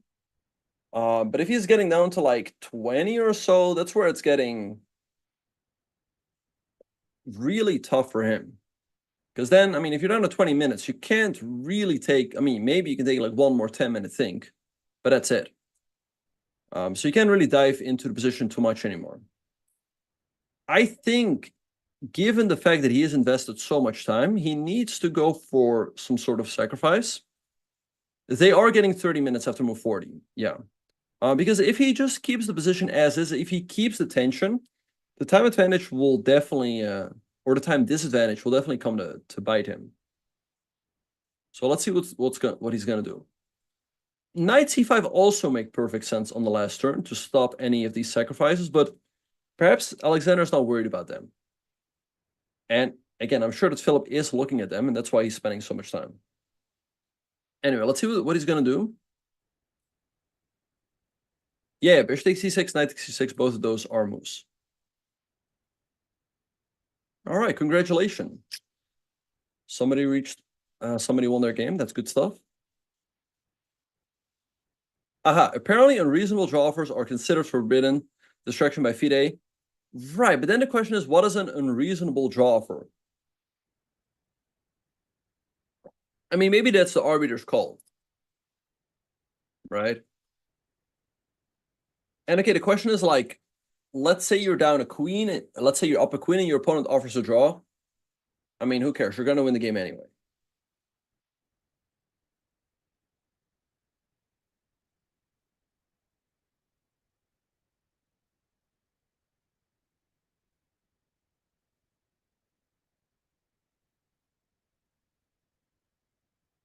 But also, fun fact about draw offers is that you have to record it on your score sheet. So you have to write down, let's say, an equal sign. So most players do.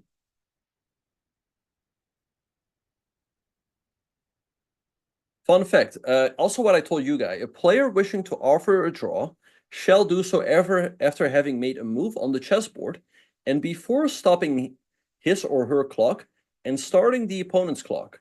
An offer at any other time during play is still valid, but article, okay, must be considered. In both cases, the offer cannot be withdrawn and remains valid until the opponent accepts it, rejects it orally, rejects it by touching a piece with the intention of moving or capturing, or the game is concluded in some other way. Aha, so interesting fact. If your opponent offers you a draw and you touch a piece, you're already declining his draw offer. Like if you touch a piece and you're like, uh-oh, that's a blunder, you cannot accept it anymore. Anyway, let's see what's going to happen. Philip's still in a tank. He is down to 31 minutes. He is playing with fire here. He's getting very low on time. He needs to move here. I mean, what do the chatters think? Do the chatters think he's more likely to go for bishop takes e6, knight takes c6, or another move? Or well, let me think myself. What do I think is the most likely move, or perhaps the best move? Let's say he takes with the bishop.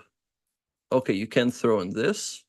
Say queen e2, take, queen e8, let's say. Take, knight takes d5. Honestly, looks pretty promising. Aha, the piece that is touched must have a legal move too. Aha, interesting. Didn't know that, yeah. Ah, yeah, I think that's yeah. Okay. Have I ever been to Poland? Great question. I actually was in Poland last year.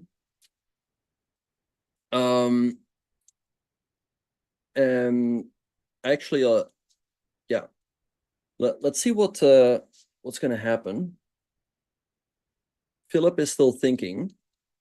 He's either gonna sacrifice the knight or the bishop on e6, I expect. I mean, b3, then like bishop b4 looks pretty promising. So I think he needs to go for something like that.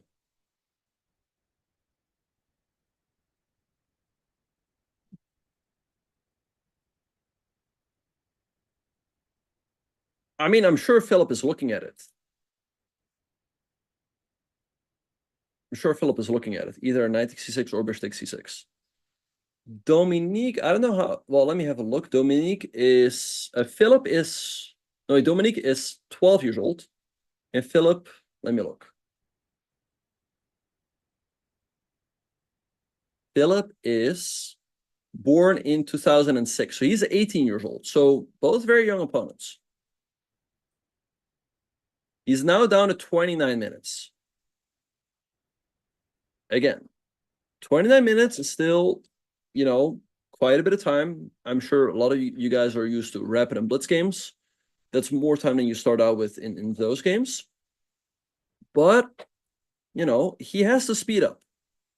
Because before this, on Queenside Castles, he spent 20 minutes, 23, 24. Now he's spending another like 25 minutes. He cannot do that again. If he spends another 25 minutes, he's down to 3 minutes on the clock. That's serious time pressure. So let's see what he's going to do.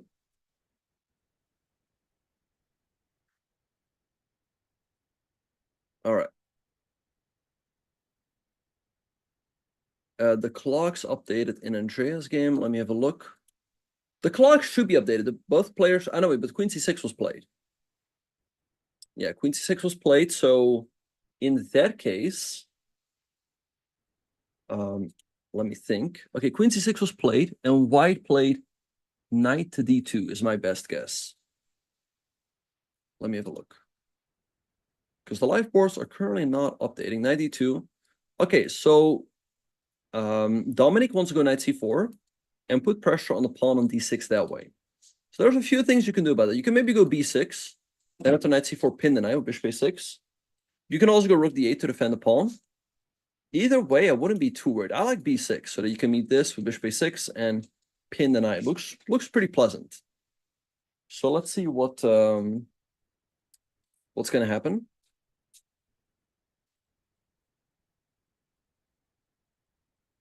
All right, and she has moved. She played queen g6. So queen g6 on the board. All right, so she's attacking the pawn on h3. Okay, so let's see what Dominic is going to do about it. Maybe queen f3 to defend. Makes a lot of sense. Queen e3 also makes sense.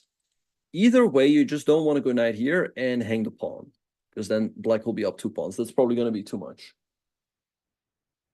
So let's see what will happen.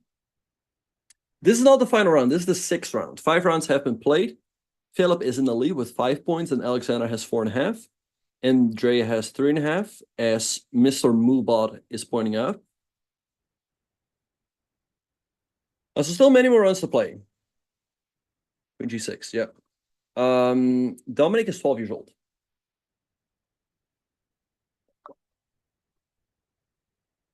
Rook f1 is a move for Philip, but then again, like if you invest that much time and you don't go for a sacrifice and you keep the tension, that looks a little risky. I mean, from a practical perspective, just the time situation. The different opens, they're playing in the B group. Is there a rest day in this tournament? I don't believe so. Usually tournaments only have a rest day when it's like a tournament for top players like Magnus, Hikaru, Fabiano. Because hosting a tournament can be expensive, right? You have to get a tournament location. You pay for every day. And then to have you might get a deal with let's say it's in a city hall. You might make a deal with the city hall that you can have their place for that long, for like 10 days in a row. So then having one free day in the middle doesn't make as much sense. And as we speak, Philip played bishop takes e6. As we said, we kind of expected a sacrifice. However, the computer does not like this one. So let's see what Alexandra is going to do. She has 2 options here. She can take the bishop right away or throw in the move knight c4, attacking the queen and the bishop first. I think this one definitely makes some sense. Right, few organized tournaments have a rest day, but also have a double round day. Yes, that's very often the case. Like very often at, let's say, World Youth and World Youth Championships, there's very often a double round, but also a rest day. Yep. All right. So let's see. But I'd say in a regular tournament like this, it's unusual. It's unusual.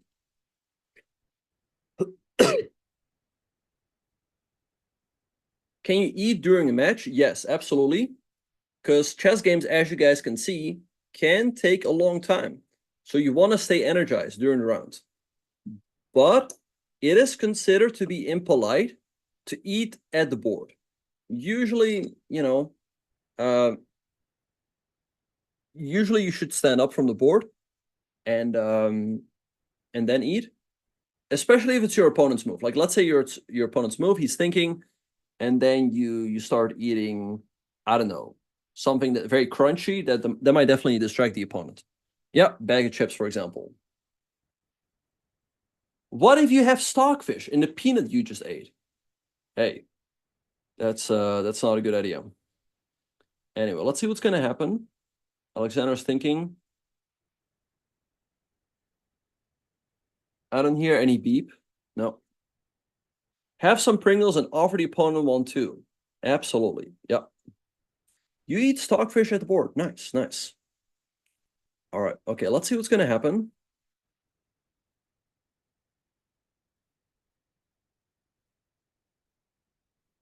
What kind of preparation does a GM like me and Hammer focus on right before a tournament? I mean, most of it is just opening preparation, right? So for example, Hammer, for the Norwegian Championship, I mean, let's say it's a close tournament. There might be, let's say, 10 players in a tournament. It's called a round robin, where everyone plays everyone. Then he's just looking like, hey, if I play this player with the white pieces, what is his usual black opening? And what do I want to do against that? So that is how players prepare. Right? And, same you might see like, hey, let's say I have the black pieces and I play against this player. What is his usual white opening? What do I want to do against that? So first of all, you want to make a decision as to what you want to play. And then second of all, you should analyze. You should check many different moves. Like, hey, let's look at this move. Let's look at that move. You want to be ready for as many different moves as possible so that you basically can play, you can basically have the computer, so to speak, play for you against your opponent. But of course, you want to do that before the game. You can't console the computer during the round. I don't think Hikaru has the best preparation. Hikaru definitely has good preparation because he's got a good team of seconds. But there's definitely players who have better preparation because Hikaru, he doesn't work on chess openings all the time. Most of the time, he is busy streaming. Whereas many of these other top players, they're working 8 hours a day on chess openings. Is there a player I consider impossible to prepare against? Not really. In the meantime, we have a move. Alexandra played, I think, is that bishop to b4? That's kind of what it looks like. Let's see. So she's declining the sacrifice because the knight is still on a5. So knight c4 was not played. It looks like bishop b4, pinning the knight on c3. Okay, so the bishop is still under attack. He can take the knight. So her idea is that in case he moves the bishop, she wants to go knight c4, attack the queen.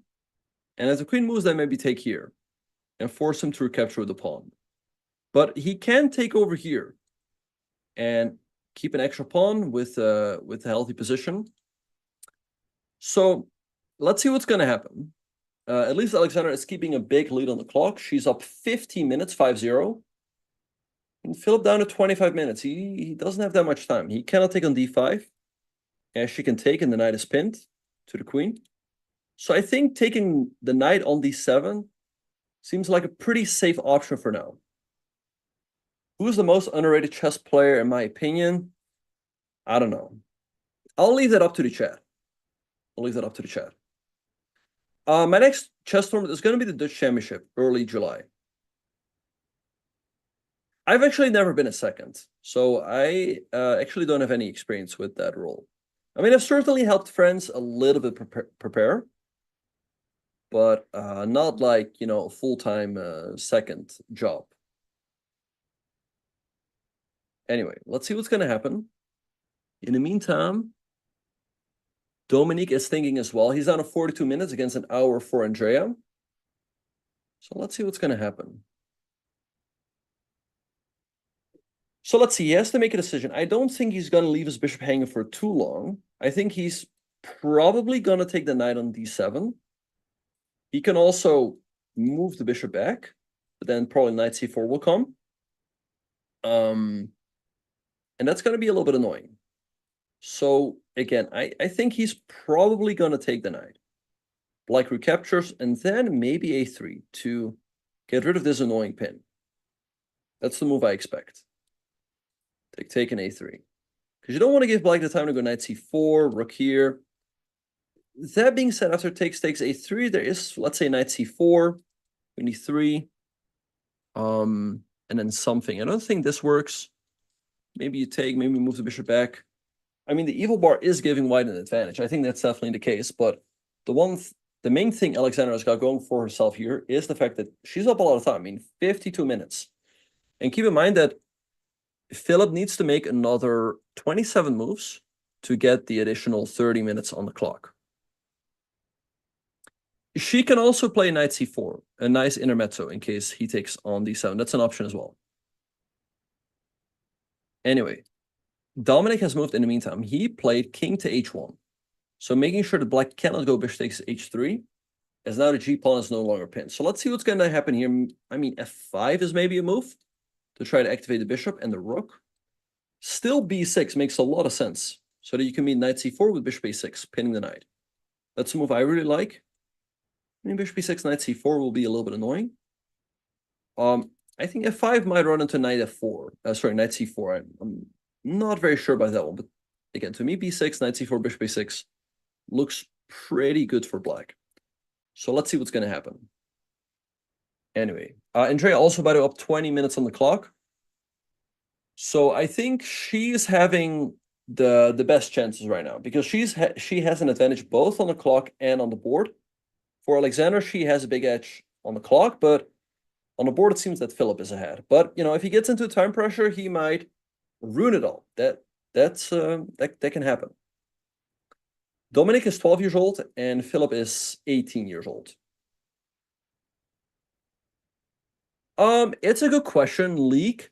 I don't think it's necessarily super important for your chess, but it's definitely important for your health, right? Because you spend a lot of time sitting at the board. So as you pointed out, you want to make sure that you have good posture. Anyway, we have a move by Andrea. She played rook to d8. Makes perfect sense. Making sure the d6 pawn is defended. I guess now knight c4 will be played. And then she can choose what she wants to do. Maybe b6 followed by here.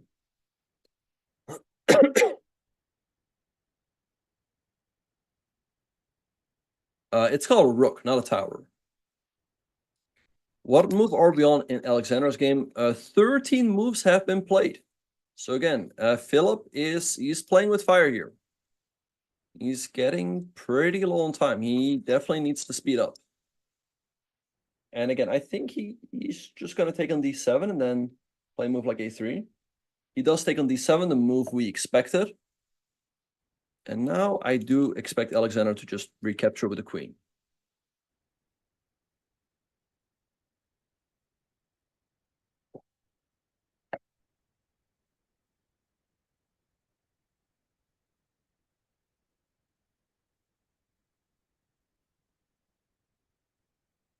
Again, you can play knight c4, nice intermezzo, but I think you just recapture, and that's what she does. All right, so now it's Philip's move. He took a long time for bishop takes d7. So I'm sure he has some sort of follow-up in mind after queen takes. Maybe a3 to try to break the pin quickly. Maybe queen d3, because then you can move the knight. I think, judging from his body language, he's reaching for the queen. I think he's going to go for this one. So then your knight is no longer pinned. So then after, let's say, rook c8, you can just move it. Why doesn't the computer like black's position? For the simple reason that black is down a pawn. And, you know, if you're down a pawn and you don't have sufficient compensation, then computer usually gives the advantage to the opponent.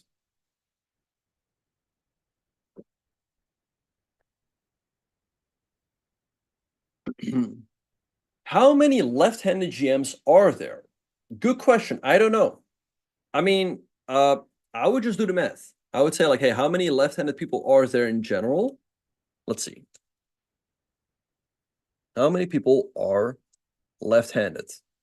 Approximately 10%. Okay, approximately 10%. How many chess grandmasters are there? There's like 2,000 chess grandmasters, so I'd say there's approximately 200 left-handed chess GMs. All right, so Philip has moved. He played queen to d3. Makes a lot of sense, unpinning the knight on c3. All right, only 2,000 GMs, yeah. All right, so let's see what's going to happen. I guess either rook to c8 or knight c4. Again, I don't think black has quite enough here, but she has a big lead on the clock. The big question is, though, is how are you going to complicate the position? Because it would be great to give Philip some problems to solve that will not be easy to solve given the time that he has little time on the clock. Wow, apparently 17.9% are left-handed. Interesting.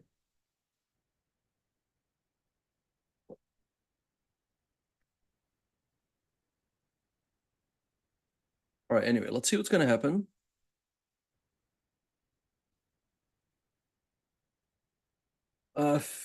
Dominic has moved as well. He played bishop to e3. Makes perfect sense, developing bishop, putting pressure on the knight. Maybe b6 here, maybe bishop b6. I mean, again, this makes sense. Let's see what's going to happen. I definitely don't think Dominic has enough here.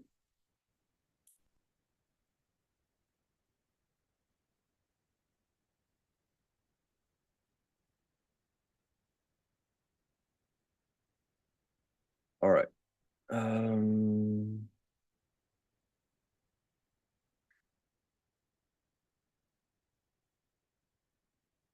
Okay, so let's see. I mean, no moves have been played. I mean, everyone is still thinking, both Alexander and Andrea. So again, Alexander up a lot of time, 54 minutes. So let's see what she's gonna do. Yeah, she can take her time now as well, but it will be nice to keep the pressure on Philip, both on the board and on the clock, because as we see, Philip is at the board. And so if Alexandra is thinking, she's giving him the opportunity to think on her time. So you have to manage it correctly though, because on one hand, what often happens when somebody gets low on time is that their opponent starts blitzing along, but then they make mistakes as well. So I think it's good on one hand to blitz along, but to take your time on critical moments, right? Because again, like I said, if you blitz along, then you don't allow them to think on your time. But of course, on certain critical junctures, you have to take your time to find the best moves, because the best move will put the most pressure on your opponent, not a fast move. So let's see what's going to happen. How did Alexander lose the pawn? Well, at some point, Philip sacrificed his bishop on e6, and she didn't take it. So that's how she lost the pawn. Is there a GM known for playing quickly? Yeah, I mean, for example, Jan Pomniachtchi, he plays very quickly, and he's definitely well known for that.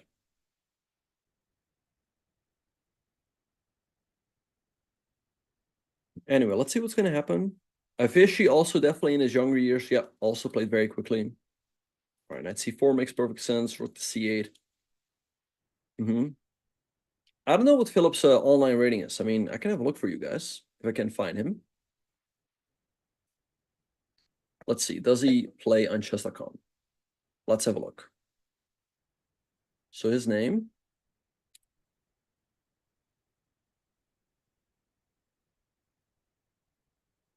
I can't find him on chess.com. So I don't know. I can see if Dominic has an account. Dominic has an account on chess.com. His account is less than 2 years old. Let's have a look. Dominic. Well, it's probably not the same Dominic. Dominic in 2023 was rated 154. So it's probably not the same player, unless he got better very quickly. But probably not the same player.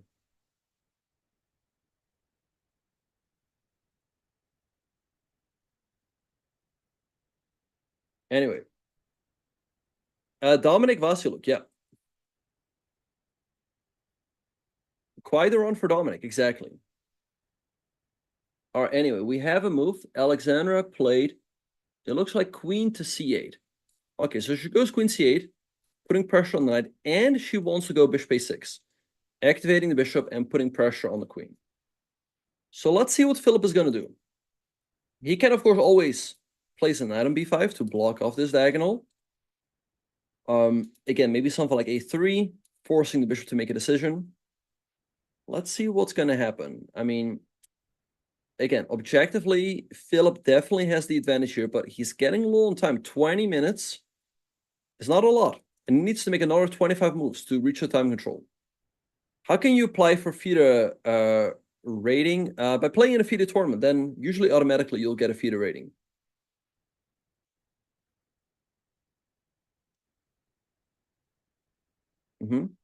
She moved the queen here so she can go bishop a6 to target the queen. Because right now her worst minor piece is the bishop on b7. That's why she wants to activate it with bishop to a6. So makes a lot of sense. Makes a lot of sense. Let's see what's going to happen. I mean, the good thing, but also a bad thing for Philip, is that he has a lot of options. Usually when you have one move, you play it quickly, right? But when you have a lot of options, you might be like, well, hey, this move looks good, but also this move looks good. And that's when you can spend a lot of time. And that's basically the main thing Alexander is banking on right now, that our opponent will get into time pressure and will blunder later on. All right, anyway, we have Andrea also in the tank. She's up 15 minutes on the clock. Everything looking pretty good. Hello, Dirkje. Yes, good to see you. I've been here for 2 weeks. And it's good to be back.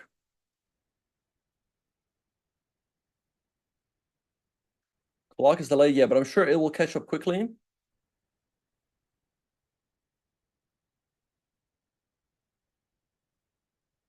All right, anyway, let's see what's going to happen.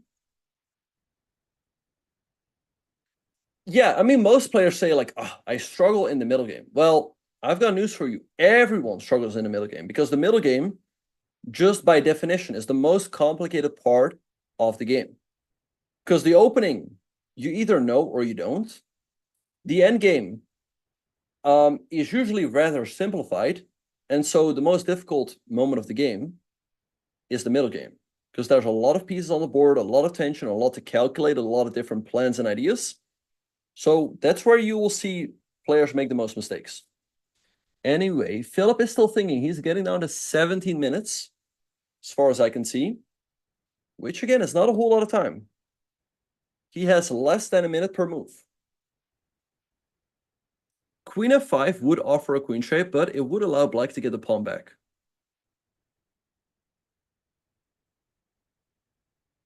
Anyway, let's see what's going to happen. My next tournament is going to be the Dutch Championship in early July.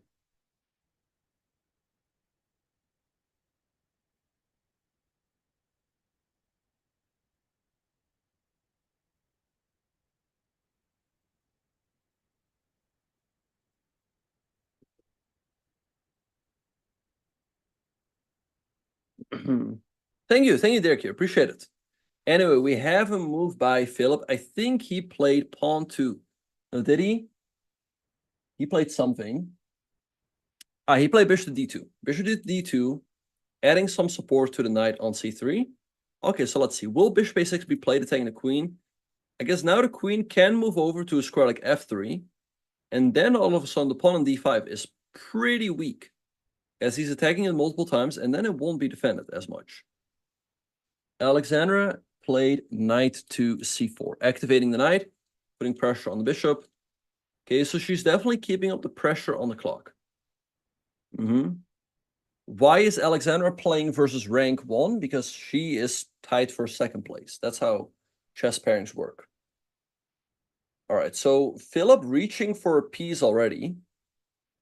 Let's see. Maybe he's going to go like king b1. Let's see what he's going to do. Moment of truth. Philip is accelerating a little bit. He goes bishop to e1. Okay, makes sense. Making sure that she cannot take the knight, take the bishop with the knight.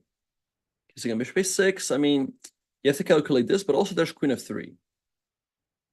So I don't know. Definitely not an easy position. Yeah, that's what I said.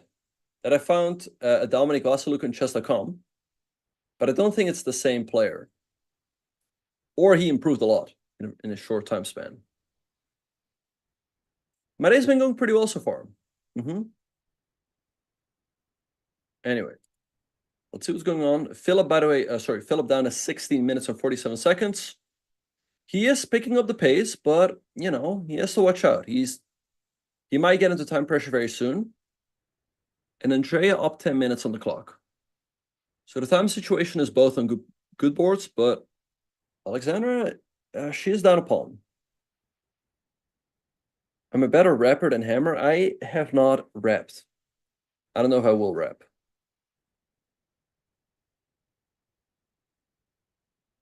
Yeah, so Tyler won. I haven't seen him play chess in a while, but it's definitely very impressive that he reached 1900. It's honestly a pity that he hasn't played more. Anyway, yeah, bishop b1 has been played. Okay, so let's see. Maybe like bishop a6, targeting the queen. I mean, at some point, you also want to include the rooks. All right. Let's see what's going to happen.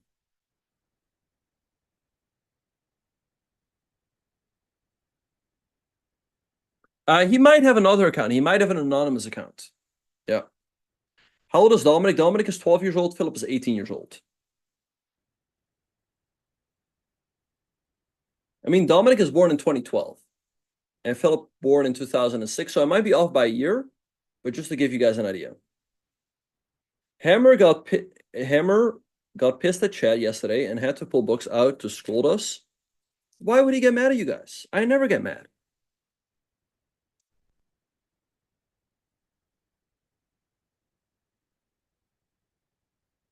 Maybe Chad was saying, like, this is a draw, and he is saying, it is not a draw. This isn't Dvoretsky. Let me lecture you guys. All right, we have a move. Andrea played, I think, pawn to b6. A move we've discussed on different junctures, at least as far as I can see. To bring the bishop out to a6 makes perfect sense. So now the knight on c4 can be pinned. I think a good way to activate the bishop, because, again, you discourage the knight from jumping here. All right. Yeah, b6 has been played. Alexander's still in the tank. So let's see what's going to happen.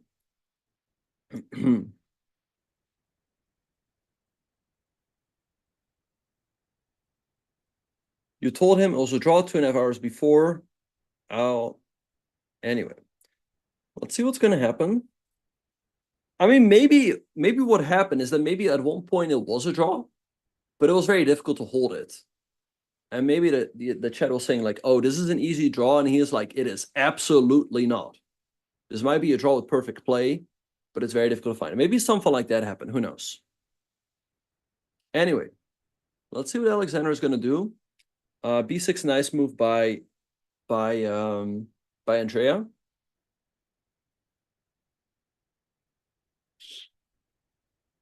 Now, Alexander definitely has compensation here for the pawn, but it's not easy to continue.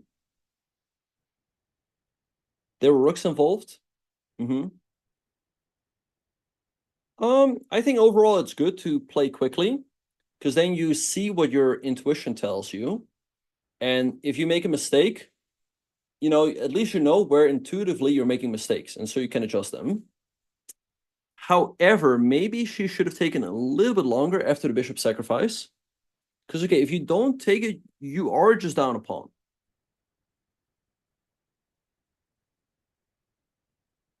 So I understand accepting the sacrifice looked scary, but maybe she had to invest a little bit more time in that. Anyway. It was a rook and 2 pawns versus rook. Yeah. All right.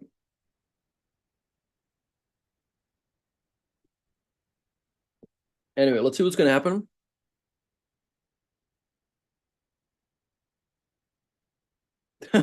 No, there was a possibility for a famous draw fortress, but it was so advanced that Hammer couldn't figure it out and had to. He got 3 books to look for it. Wow. I'm reading the Twitch chat, but if you guys want, I can also pull up the YouTube chat.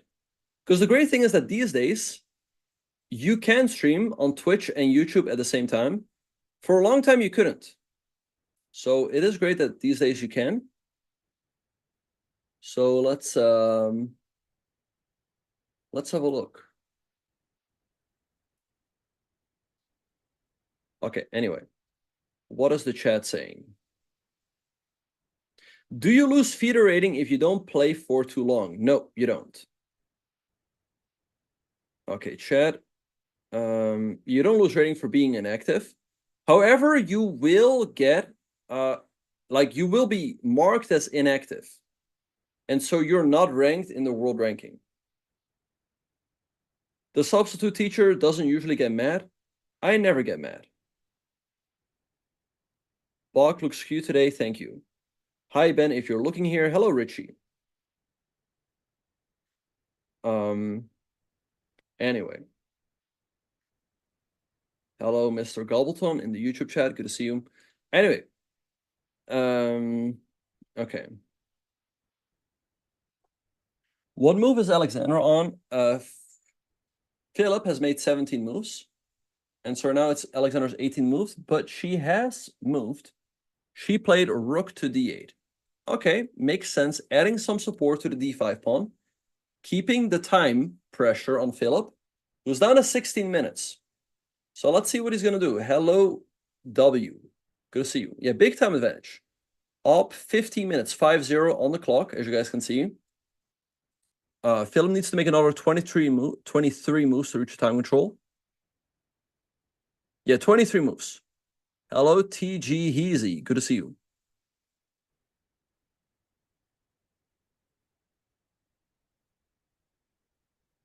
I'm pretty sure Dominic knows it's his move. He's thinking. So let's see what he's gonna do. Yeah, she wants to go bishop a6 without hanging this pawn over here.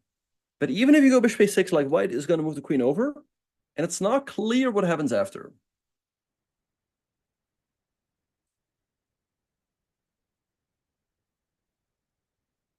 It's definitely not an easy position, Gambler's Fallacy. So I think Philip might get into time pressure, and we'll see how he will handle that.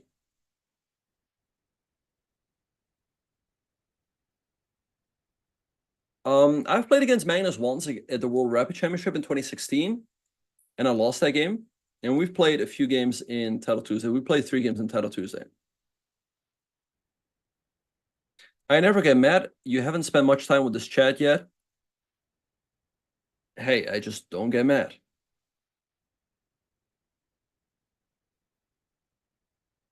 Good question, Leak. I mean, there's a famous saying.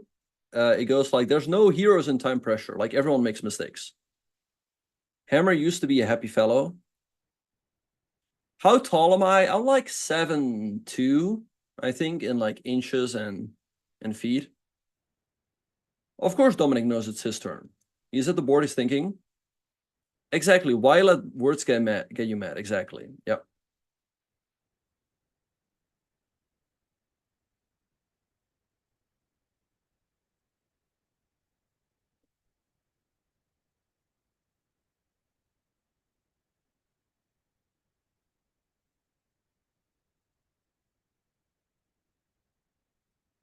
Anyway, let's see what's going to happen.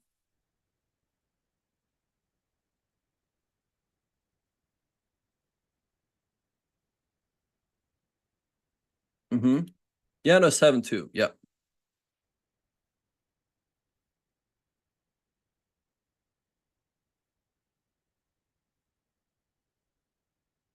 All right. Philip's still in the tank. He's down to 13.5 minutes. Let's see what he's going to do.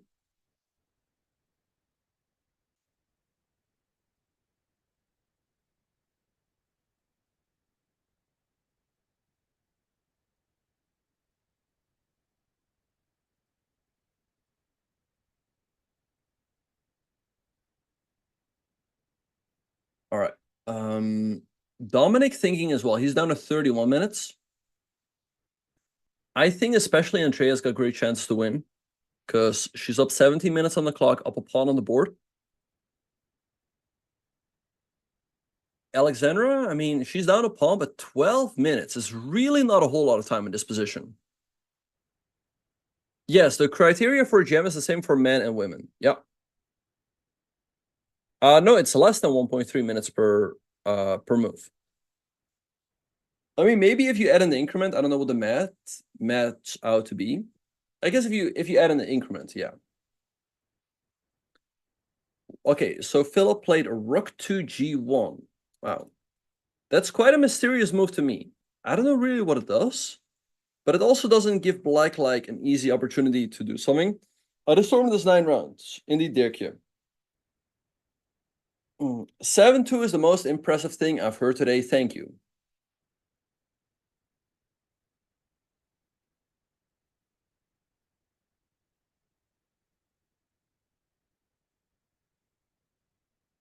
How many moves have been played on each board? So in Alexander's board, 18 moves have been played as white, and Alexander's played 17 moves. And on Andrea's board, 18 moves have been made by both sides. So both sides around 18 moves. Yeah, Andrea up 20 minutes on the clock, so things are looking very good over there. Let's see what Alexander is going to do. And again, if you go here, white just moves the queen here. And I don't see an easy follow-up. Maybe like queen c5 at some point, pinning the knight to the rook makes some sense, because then you can also bring in the other rook. Okay, somebody is saying queen c5, bishop takes c6, queen h6 check. That's a great line. I think that's a great line. No, wait, sorry. The first move was queen c4. Queen c4, bishop takes c6, and then queen h6 check. Great move, yeah. Anyway. All right. Anyway, let's see what's going to happen. Yeah, queen c5 might run into knight a4, attacking the queen and the bishop. You still have queen e7, but given the fact that you're down a pawn, I don't know if you wanna trade pieces. Again, maybe you go like bishop here, queen here. I think eventually you do want to move rook to c8 to try to do something. So let's see how she will go about doing so. I don't know. I don't know how what Dominic's path has up to this round.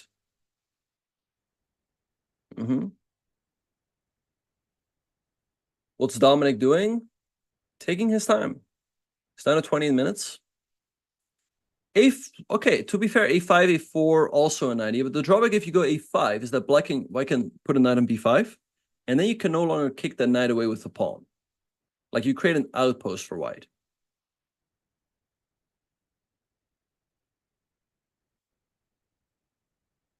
So let's see what's going to happen. Have I ever played Hammer in a tournament? Yes. We played, I believe, 2 games. We played once in the European Championship in 2011, and we once played it at a tournament in London in 2013. One game was a draw, and Hammer won the other game. And I don't think I'm forgetting any games. I think those are the 2 times we played in classical chess, classical over-the-board chess. I'm not 185. Anyway.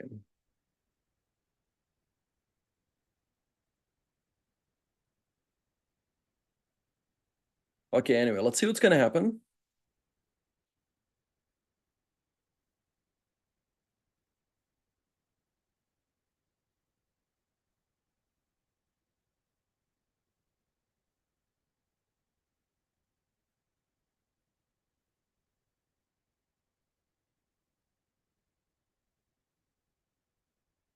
Have I ever been in Spain? Yes, I think only once, though. I was in Spain when I was 14. I played some tournaments there. How are the sisters doing? Andrea doing very well, up on time, also up a pawn.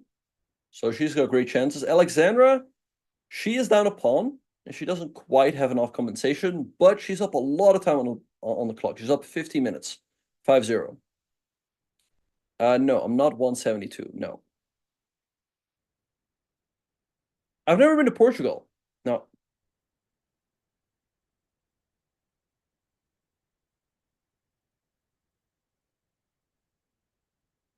Bishop a6 definitely makes some sense to eye the queen, and then I think the queen has to move to f3.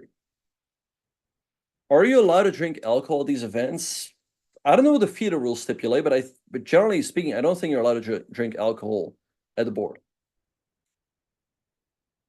Whereas Hammer's preparing for the Norwegian Championship.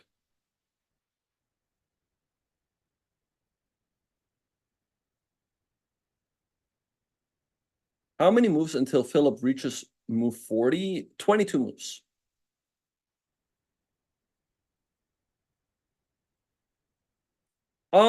We got a question in the chat, which might seem like a joke. Somebody asked, can you smoke? Now, you can, but back in the day, you actually could. Back in the day, you actually could. And it used to be a thing. Like some players, they would smoke at the board and then blow smoke in the opponent's face. Believe it or not.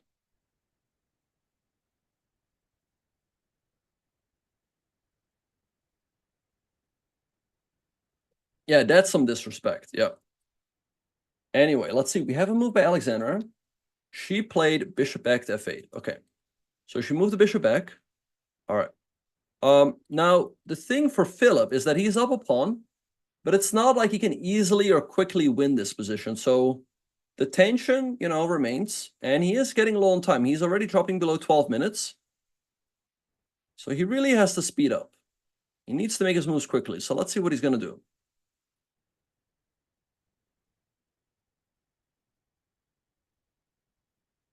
All right, I feel like Philip is already reaching for a piece. He probably wants to accelerate a little bit. Given the fact that he played rook g1, maybe g4 is what he's looking at. And he goes bishop f2. Bishop f2 on the board makes a lot of sense. All right, let's see what Alexander is going to do. Maybe bishop a6, maybe a5. I guess just like push over here. And Philip stands up from the board with 11 minutes on his clock. So what you do now is you sit there, you wait for him to leave the tournament hall, and then you quickly play move. So his clock starts ticking.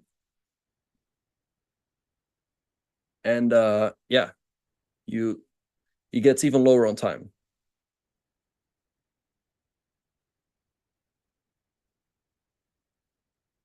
I think it's a good strategy. I mean, he's got 11 minutes. He can use every minute. If you move now, he might lose like 2 minutes to get back at the board. That's not considered to be bad-mannered. No, chess is a sport. If you don't want to lose time, then don't set up from the board.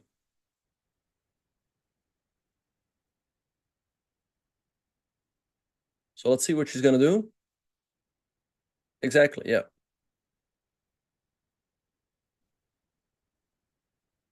That being said, it's not easy for Black to come up with an easy move here to put pressure on him.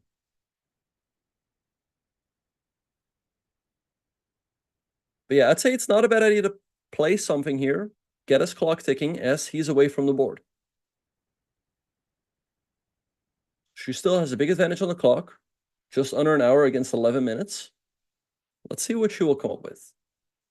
She can also, let's say, move the queen, then move the rook, that makes sense, or maybe something like a5, followed by a4, bishop a6. All of those moves make sense. Again, I think this is going to be met with queen f3. I'm not a big fan of this one. Maybe here. Maybe here, followed by here. How much time do you think he could be back if the game speeds up? I don't know. Well, with every move, he's gaining 30 seconds on the clock. So it's not like those 11 minutes is all he has. Anyway, let's see what's going to happen. Yes, I plan on playing in the Dutch Championship.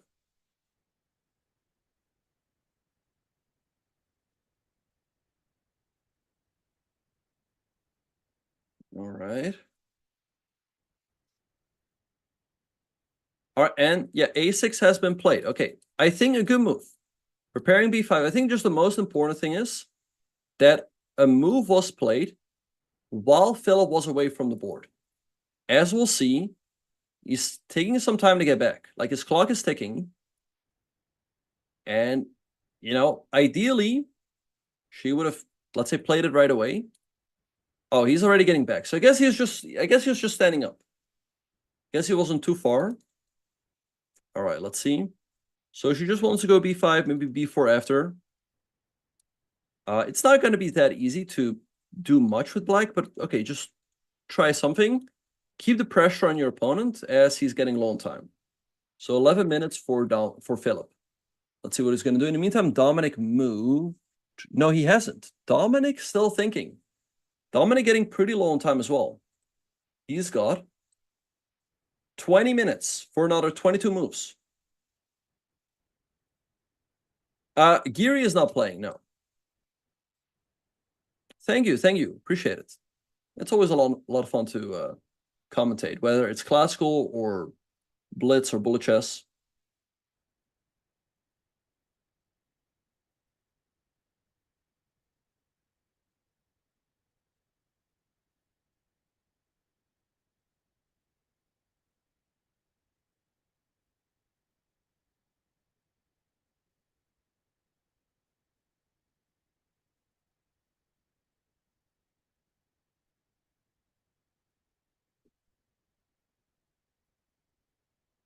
All right, so Philip is already dropping below 10 minutes.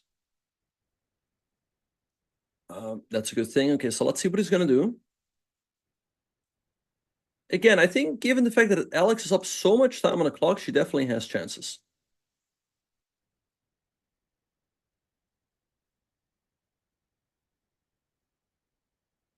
I mean, I think Dominic knows it's his move, but he doesn't seem that focused. Philip needs to make another. Well, now he played Queen f5, another 20 moves before he gets additional time. Okay, so Queen f5, he's offering the queen trade. I think from a practical perspective, you want to keep the queens on the board because that's going to keep the position more complicated. Whereas if he gets the queens off, then it will be easier to navigate for him with little time. So, but I don't know. If you go, let's say queen c7, then maybe you run into something like e6. Queen c5 might be a move as well. But then again, maybe e6. I mean, if you can make something like queen c5 work, followed by queen here, also you throw in stuff like this, I think this is definitely the move you want to play. Keeping the position as complicated as possible as your opponent is getting low on time. So I'd say definitely don't trade, because then, again, it's going to be so much easier for white to play, and then the time advantage won't count for as much. Are there referees? What do? They hand out yellow and red cards. Illegal move, yellow card. Second illegal move, red card. On a serious note, if you make 2 illegal moves, you do lose the game. So it actually is a thing. And, you know, if you make a violation, then they can give you a warning. Smoke face, blow smoke in someone's face, red card. Yeah. What is considered an illegal move? Well, just a move that's not possible, right? So let's say queen to b4. It's a move I'd like to make, putting my queen there, but it's illegal. But that's an illegal move. Do they use VAR for a legal move? They don't.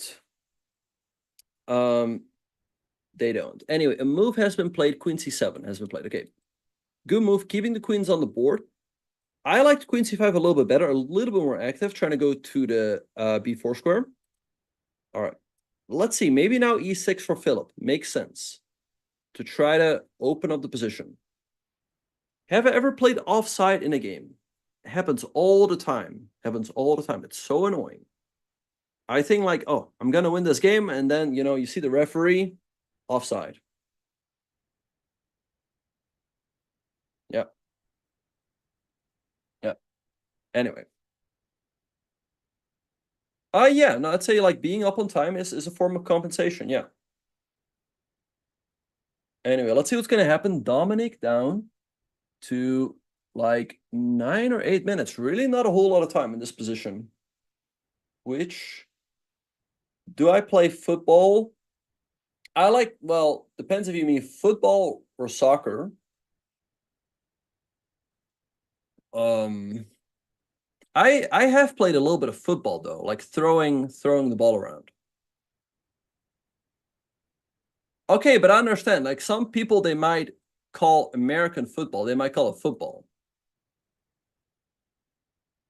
Anyway, to answer your questions, I like playing European football. Yeah. It's also my favorite sport to watch, so it's great that right now there's the Euro.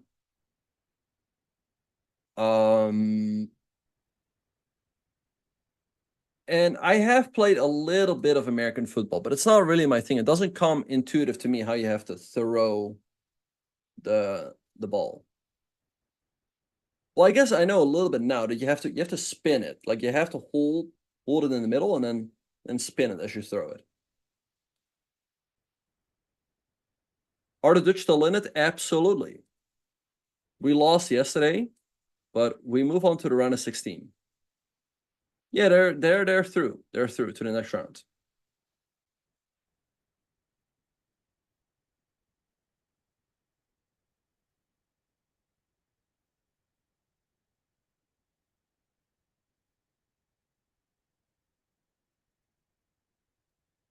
All right. Anyway, I don't DJ. I don't DJ. Yeah. Okay. Anyway, Philip is taking a lot of time. He is down to, what is it? 6 minutes. Oh no, he moved. He played e6. He played e6 and Alex played f6, keeping the position closed on the king side. But now Philip is in the tank, and he is down to, I think, 6 minutes and 40 seconds. Maybe that's a 5. I can't tell.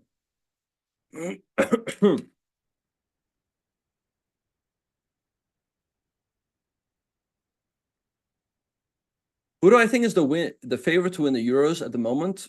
Great question. I honestly don't know. Maybe Spain. Maybe Spain. Seems like they have a pretty good team. Like, I don't know. I thought the Netherlands had a chance, but after yesterday, I'm not that optimistic anymore.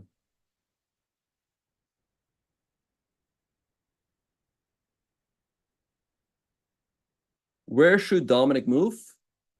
I don't know. I don't know, but he's taking a long time. Eh? He's down to 13 minutes.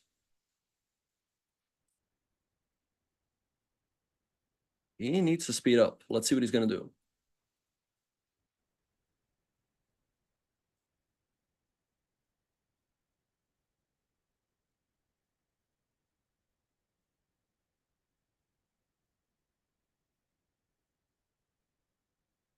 In the meantime, Philip is also taking a lot of time.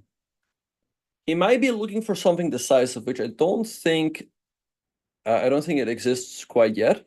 He's got a good position. I think he just needs to keep playing move. Now, one thing you have to watch out for, maybe one thing Alexander can consider, like let's say White makes a random move. Maybe what you can do, maybe it's, I don't know if it's crazy, but maybe something like knight takes b2. Look at this. So you sacrifice the knight, White takes, and then you sacrifice the bishop. White takes, but you take the knight. And all of a sudden, this king over here is very stuck.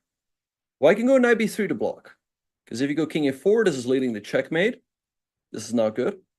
So let's say knight b3. And now with the king over here, maybe you can try b5 with the idea to go b4 and lock in this king. I guess there's still a defense, but it's not like White is completely winning here. I mean, the computer is giving White an advantage, but it's not anything too decisive. So definitely something Black can consider. In the meantime, he has played knight b3. So he's taking the sting out of this sacrifice. Because if you sacrifice now and go bishop a3, White can take, and this no longer comes with a check. So maybe that's why he played knight b3. All right, so now maybe something like rook c8, bring the rook into the game, maybe b5. Let's see what's going to happen. Again, she's definitely in this game, given the fact that Philip has, what is it? Is that 7 minutes on his clock? It's really not a whole lot of time. In the meantime, Dominic is just not moving. He's just not moving. You guys might be right. Maybe he doesn't know it's his move. I mean, I'm sure he knows, because you just, like, of course you know during the game of chess, but it's kind of weird. And he's got 11 minutes, and he's been thinking for like half an hour or so.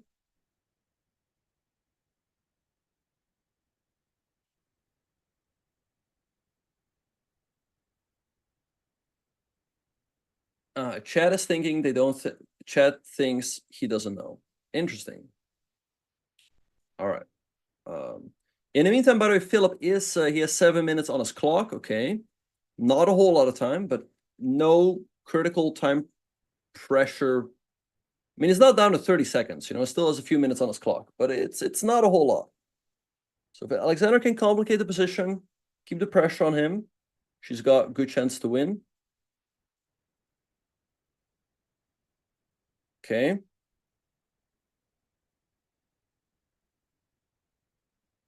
But yeah, maybe he likes blitz chess. Maybe he wants the adrenaline.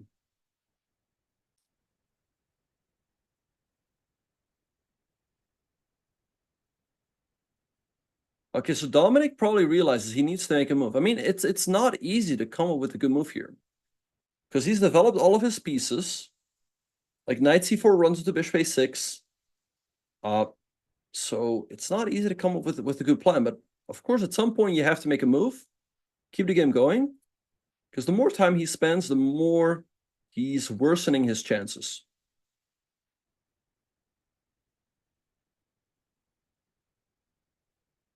So let's see what he's going to do. All right, maybe for Alexander, a move like rook c8, setting up this sacrifice again when knight takes b2. On Alexander's board, 22 moves have been made by White and 21 by Alexander. So let's see what's going to happen. I said Alexandra. What does Andrea score so far? She's on 3.5 points out of 5 games. Well, Alexander is on 4.5 points out of 5 games.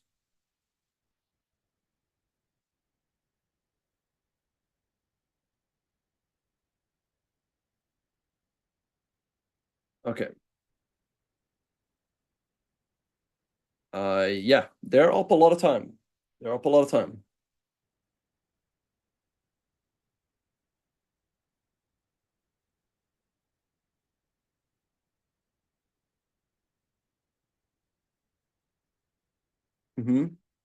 What's the engine move for Alexandra? I honestly don't know. I'm looking without the engine here, trying to use my own brain. But okay, so let's think. With the move knight b3, he is attacking the pawn on d5. So that is definitely something you have to look at. So let's have a look. So let's say you go rook c8, white takes, you take, white takes, you take, white takes, and then maybe move like knight e3. Knight e3, because you attack the queen and you attack this. And if the queen moves back, you can take, white takes, you take, king b1, rook takes f2. That looks like a good line. I think you can just go rook c8 and sacrifice the pawn.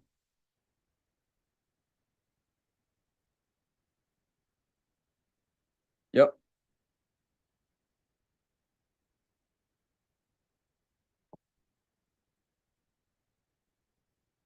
All right. In the meantime, Dominic still has not moved. He is down to 7 minutes as well.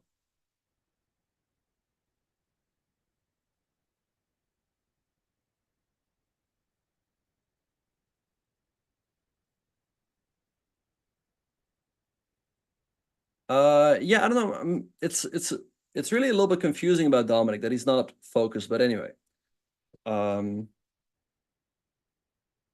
Let's see what he's gonna do.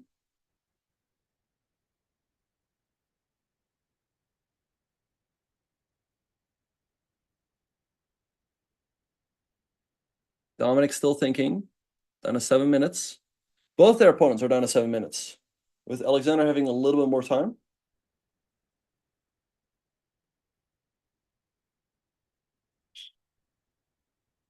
Okay, he's reaching for a piece. And he's going.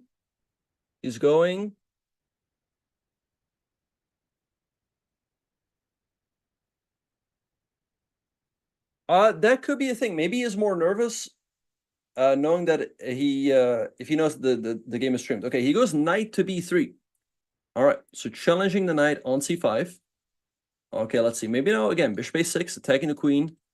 Makes a lot of sense. Let's see what's gonna happen. Yeah, looks pretty normal. Bring the bishop out. Can also still develop it here. But a move has been made. However, right now he's really low on time. He's down to 6 minutes and 50 seconds for now. He needs to make another 21 moves to reach the time control. So it's very likely that he's going to end up in time pressure. So let's see how he's going to deal with that.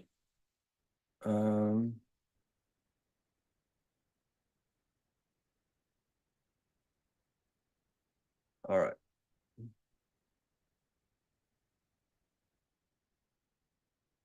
And Dominic has stood up from the board.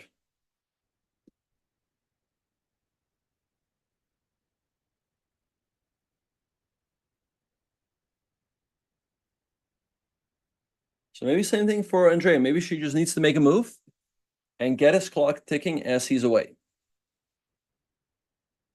I'd say bishop b6 is a good move, bishop a6 as well. Both of those moves look good. All right, in the meantime, Alexandra is still thinking. I'm sure she's looking at this move rook ac8. Because, okay, you don't really want to play a passive move to defend this pawn on d5. You want to keep playing actively. So I think this move makes perfect sense.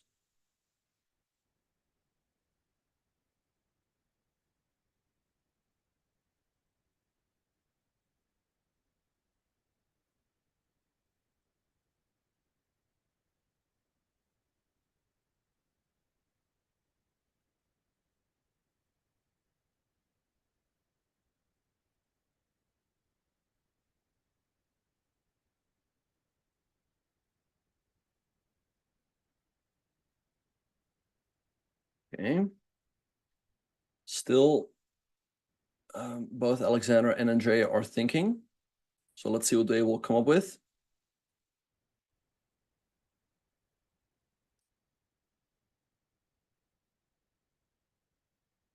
Somebody is asking in the chat, what is my elo? I'm not a GM, right?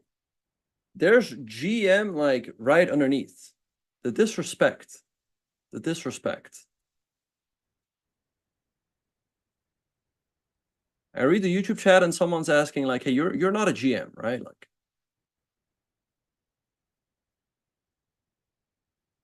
but it's a good question. Maybe somebody is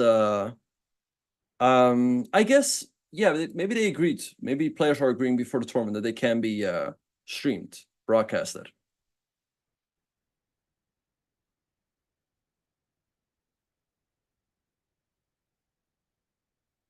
Anyway, let's see what's gonna happen.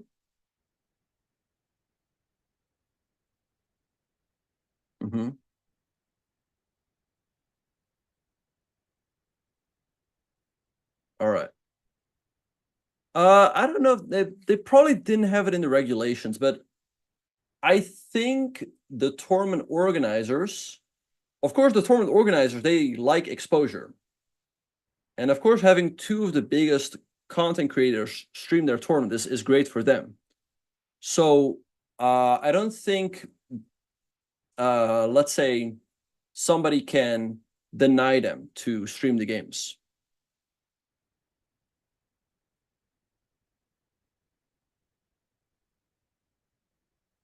Yeah.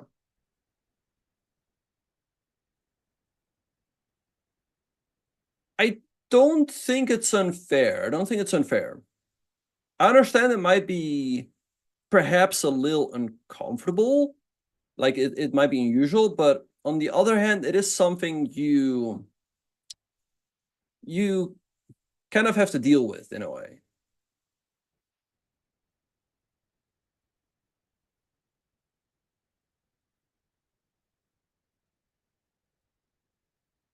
Mm-hmm.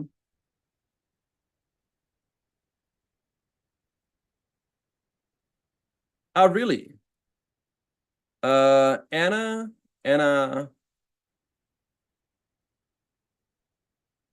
Okay. I mean, not everything needs to be content nowadays. I mean, you don't have to stream, but it is their job, right? I mean, they're content creators.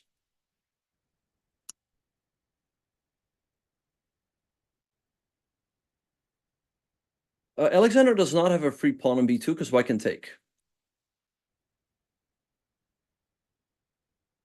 Exactly, yeah. Like, of course, for the tournament, it's great exposure.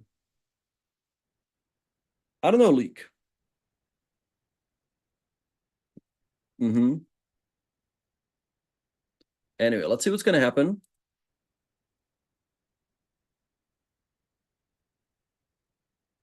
Okay.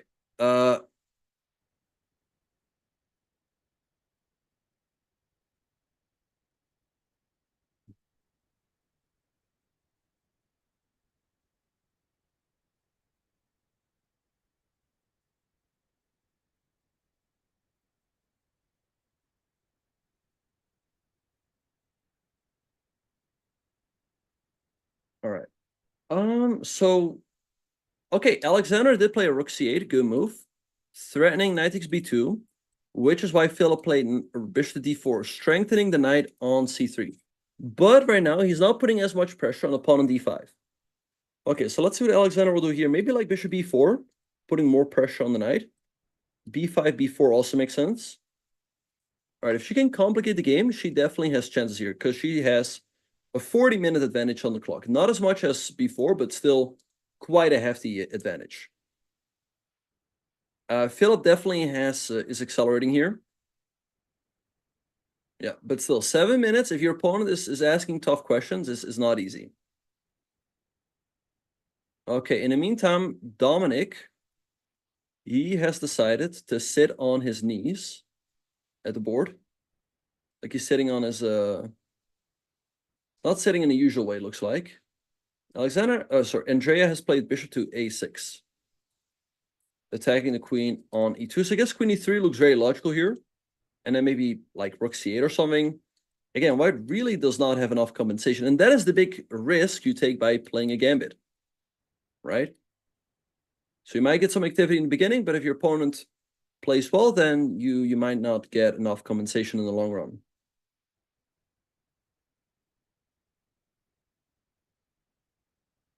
All right. Is that how XUC is setting? Okay, good to know. Anyway, let's see what's going on.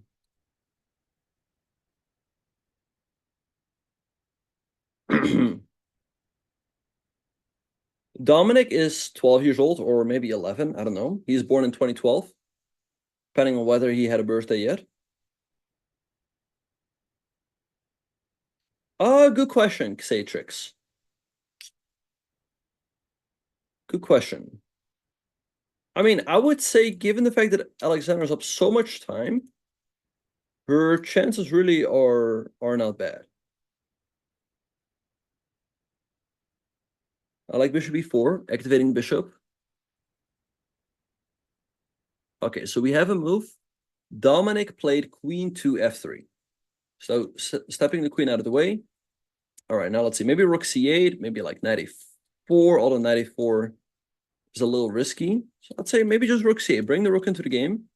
Again, black has a very good position. Up a pawn. Really nothing to be worried about.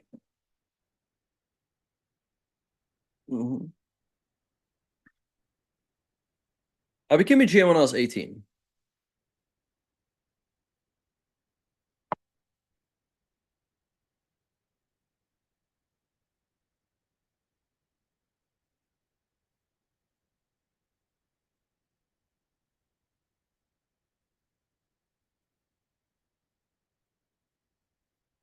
Anyway, let's see what's going to happen.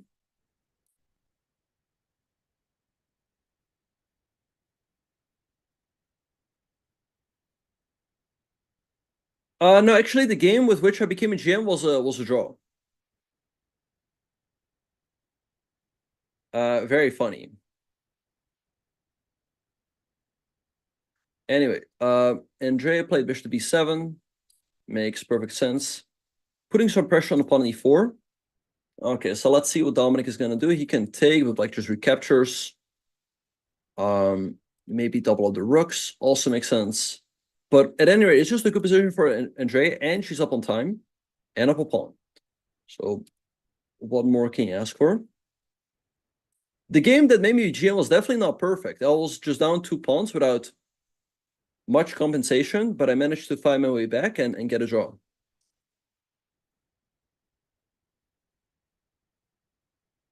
I think so here, Paul.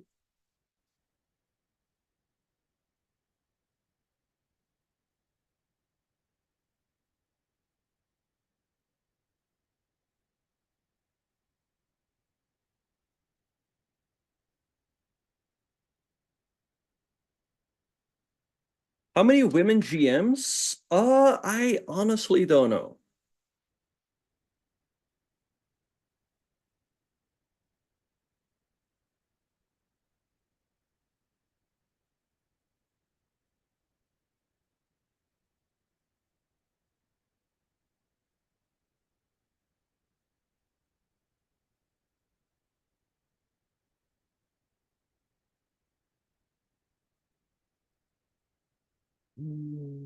Okay, 42 apparently. All right.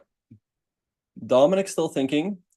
The thing is, bishop a6 gave him an easy move. I mean, his queen was under attack, so he moved the queen. But now, I mean, he can pretty much do whatever he wants, which is often, which can be more difficult because you have a lot of options.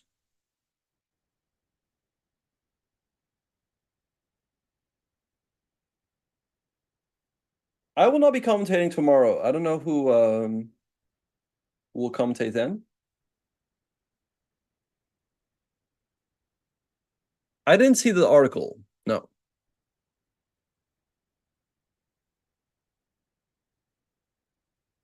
Anyway, let's see what's going to happen. Dominic dropping below 4 minutes. Philip still sitting at 7. I think Andrea, I mean, I think she's going to win this game like a big chunk of the time. Because, again, a good position, much more time on the clock. With Alex, it can still definitely go either way. I mean, again, Philip has the advantage on the board, Alexander on the clock, but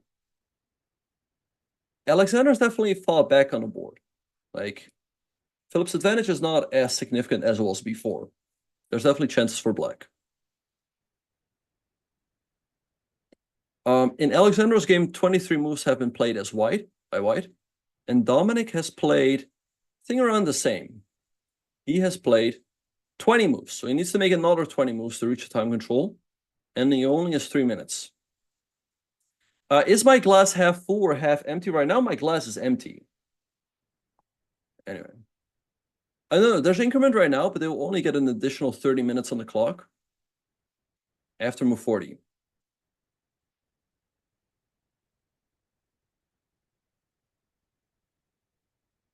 I'm not pessimist. I mean, it's literally empty. There's no water. All right.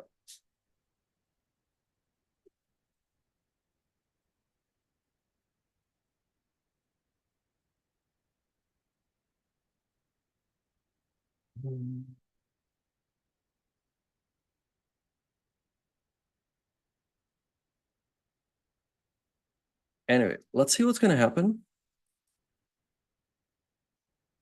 Alexandra is still thinking. Again, to me, this makes perfect sense. I mean, b5, b4 doesn't do a whole lot. Gives bishop b4. I mean, I wonder if I can move the knight, or is that going to run into something bad? You got to try something. You got to try to complicate somehow.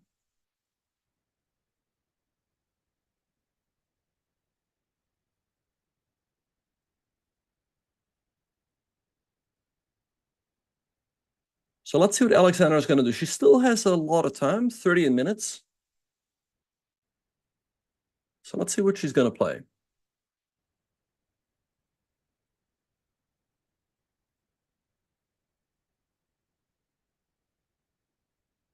Apparently, Romania just scored,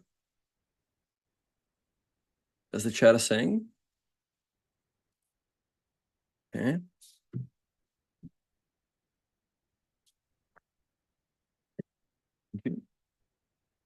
Okay, let's see what is what's going to happen.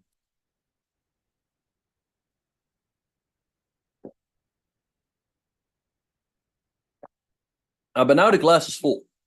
It's not half full, not half empty. I'm not Romanian. Okay, anyway, let's see. I'm drinking water. Anyway, so Alexander's still thinking. Andrea's board, no. Rook d2 has been played. Rook d2 by white. He's planning to double up the rooks. Okay. Maybe rook c8. We would love to get a knight at c4, but of course, the moment you go here, white's going to take. So let's see what's going to happen. I mean, she's definitely doing well here, but it's not like easy to finish it off right away or anything like that. So let's see. Maybe something like rook c8 just activating the rook cannot be bad. I guess Dominic's going to go here.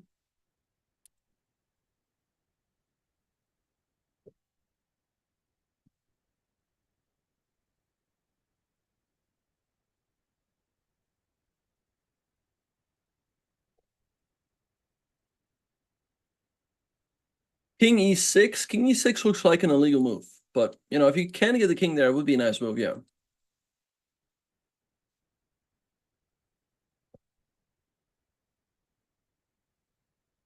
All right, so the candidate moves for Alexander. I think bishop b4 makes a lot of sense. Putting pressure on the knight here.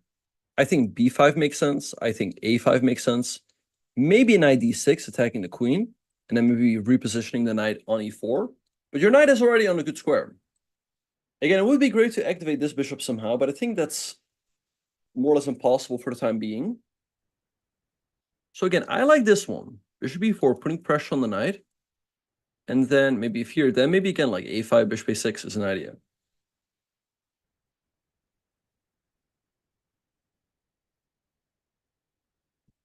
Okay, now some people have suggested knight e6. Knight e6 does make some sense, because if you take the pawn, there are ideas for knight g5, attacking the queen and the bishop.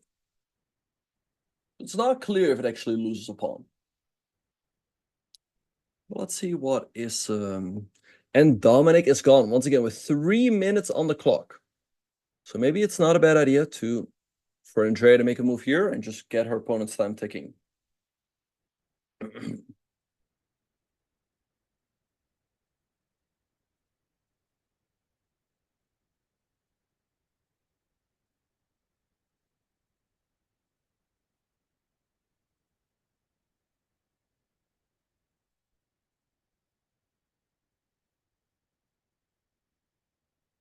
Oh, yeah, he's on Alexander's camera, so he's not too far. Why would you leave the board with 3 minutes left? Some people just get nervous sitting down and they just want to stand up. They want to get away from the board. Or to stretch your legs, but I'd say that's the main thing. Just getting out of the stress zone, so to speak.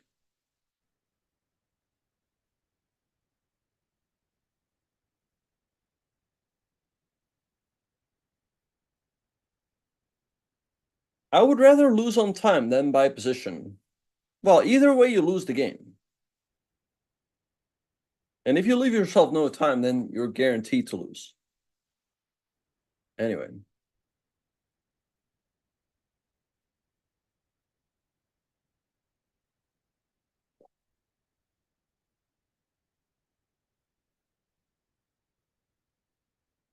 All right, anyway, we have a move by Alexandra. She played. I can't tell.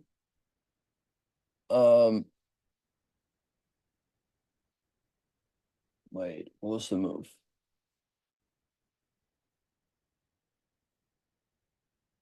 Is that bishop to c6?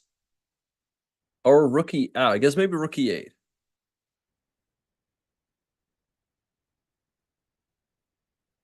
Rook e8, pressuring the pawn on d6. Okay. So let's see now what Philip is going to do. Maybe like rook e1, bring the rook into the game. Then maybe she can consider go knight here and here. She is leaving the pawn on d5 hanging though. Huh. Apparently, oh, Dominic left the hall for a little bit. He's back. And Dominic, I feel like he's about to leave. And he looks over and he leaves. Now's the time to make a move. Make a move. And get his clock ticking as he's away. Maybe he's like home to the restroom. Who knows? Make a move. Get his clock ticking. Oh, Dominic is back. He wasn't gone for too long.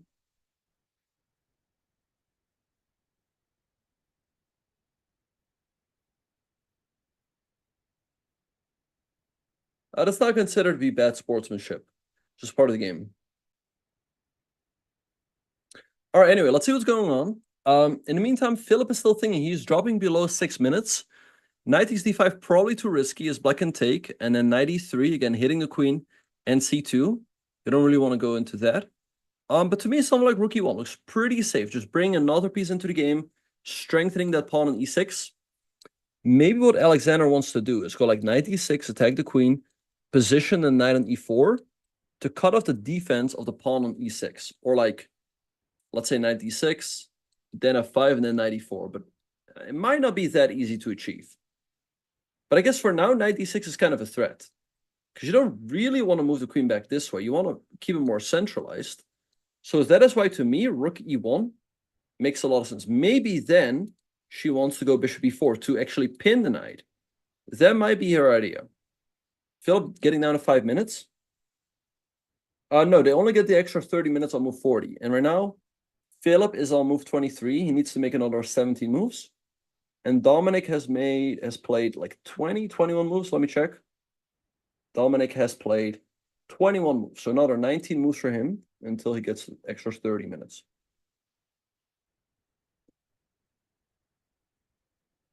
What is considered to be bad sportsmanship? I mean, if you're just making obnoxious sounds on purpose to distract your opponent, or if you, let's say, offer a draw and your opponent's on rook g2. Wow. Did not expect that one. I have no idea what the idea is. But the move has been played. I guess he wants to go rook e2, put the rook on the e-file, and not get himself into a pin. Okay, maybe now knight d6, tagging the queen, I guess the queen will move back here to continue to defend the pawn on e6.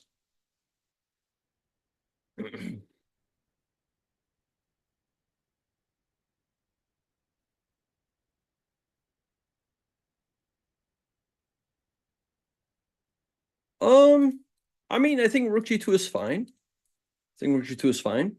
Why so much time difference? That's a great question. Well, maybe because their opponents took more time earlier. That is why they have less time now. Dominic just looked right into our souls, looking into the camera. All right. Let's see what's going to happen. Is going to go rook 81 on the next move. Put pressure on the pawn on d6. What does bishop c5 do? Anyway, I have bishop c5 on what board? All right.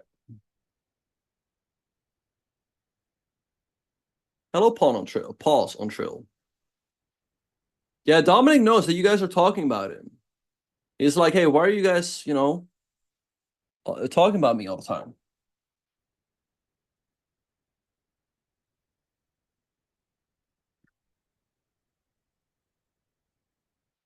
To answer your question, I'd say yes.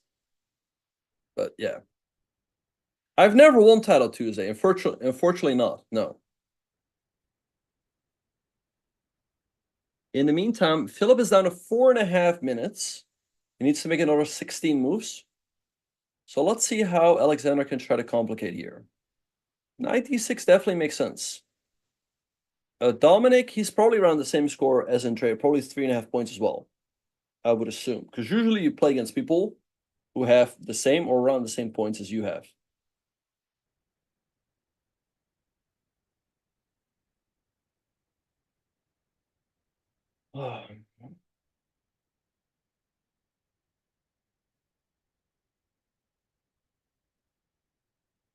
Okay, let me read the YouTube chat. Let me see what you guys are saying. Okay.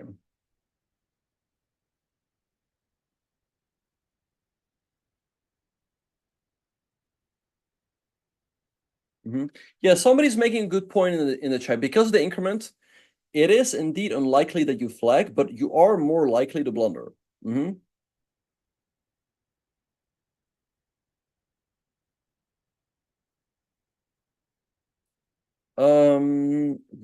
Somebody suggesting king e3 looks like an illegal move. They're also live on YouTube. Okay, rook g2. Okay, so let's think. Maybe like knight d6 attacking the queen. The queen moves back to h3 though. I mean, the thing is, white's not only up a pawn, white also definitely still has some solid control over the position, at least for now. So it's really difficult to do anything with black here. Like knight d6, queen here, maybe f5, but then let's say g4. So let's see what's going to happen. Definitely not an easy position here.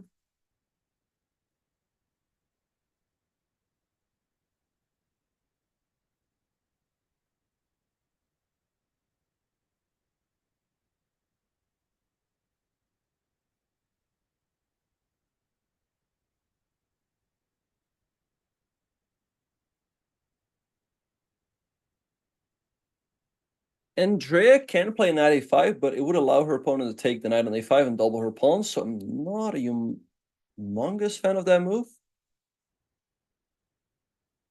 Unless... okay, maybe you can do something like this.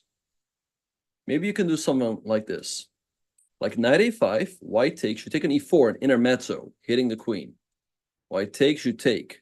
So you take an e4, hitting the rook on d2. And if the rook goes to e2, attacking your knight, you can go knight g5, attacking the queen, and then on the next turn, you will take the knight. But after knight takes c4, white can go like knight b3, and then if you take the rook, white recaptures the knight, and they've got 2 minor pieces for the rook. So that is something you have to keep in mind. Anyway, let's see what's going to happen. But so maybe moving the knight to like e7 is more solid, just taking the pawn on e4 without any weird sacrifices. Anyway, let's see what's going to happen. Everyone is still thinking.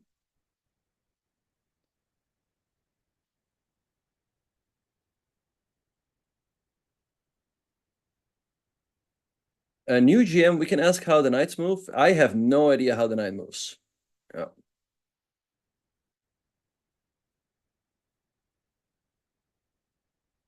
All right. Both Alexander and Andre are still thinking. They're definitely still up on the clock. Right now they're around like 28, 27 minutes against 4 and 3 minutes. But it would be nice to keep a big time advantage. So they also shouldn't think too long. Because then before you know it, the time advantage is gone. Somebody's asking in the chat. Yes, I'm Dutch, yeah.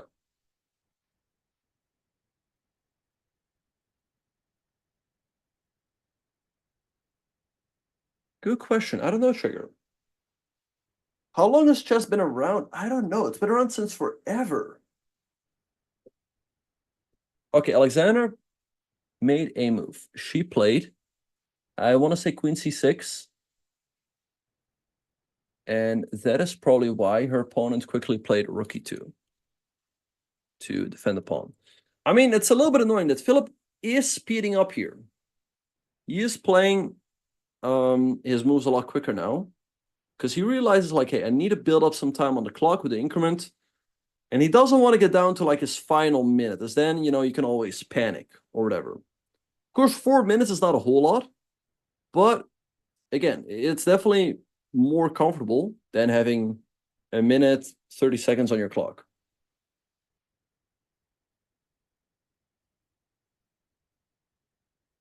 Yeah, the players do write down the moves. 25 moves have been played by Alexander's opponent, and Andrea's opponent has played 21 moves. Anyway, and we have another move by Alexander. She played, I can't tell. Is that bishop to b4? Oh, wait. No? Is that the queen on b4? I can't tell.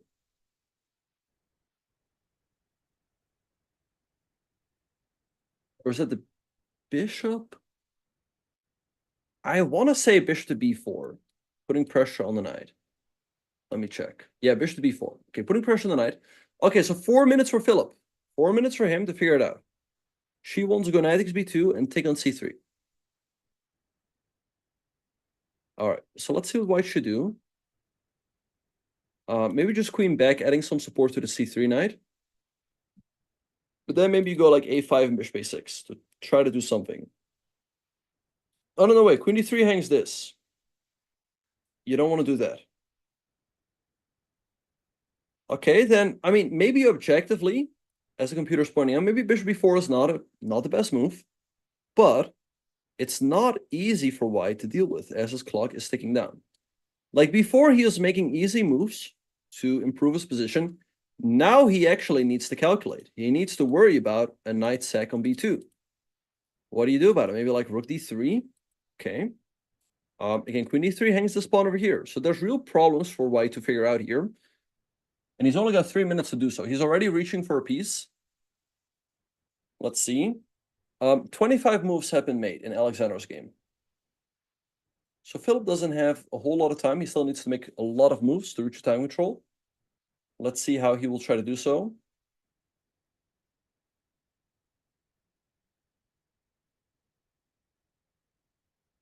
Maybe he can sack the bishop. Maybe. But again, it's not easy to complicate the position even further as you're getting low on time.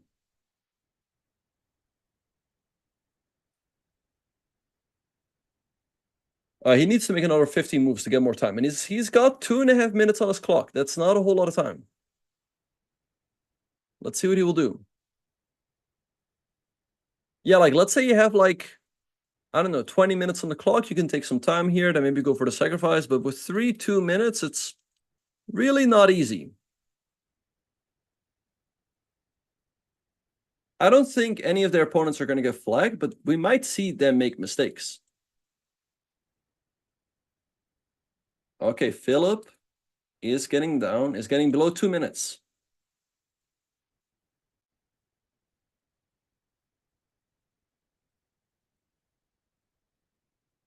Let's see what he will do.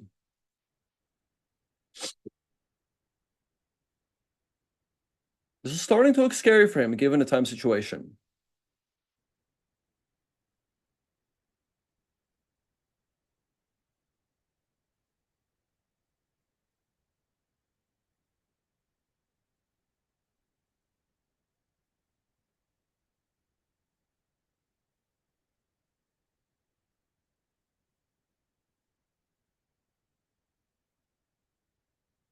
All right.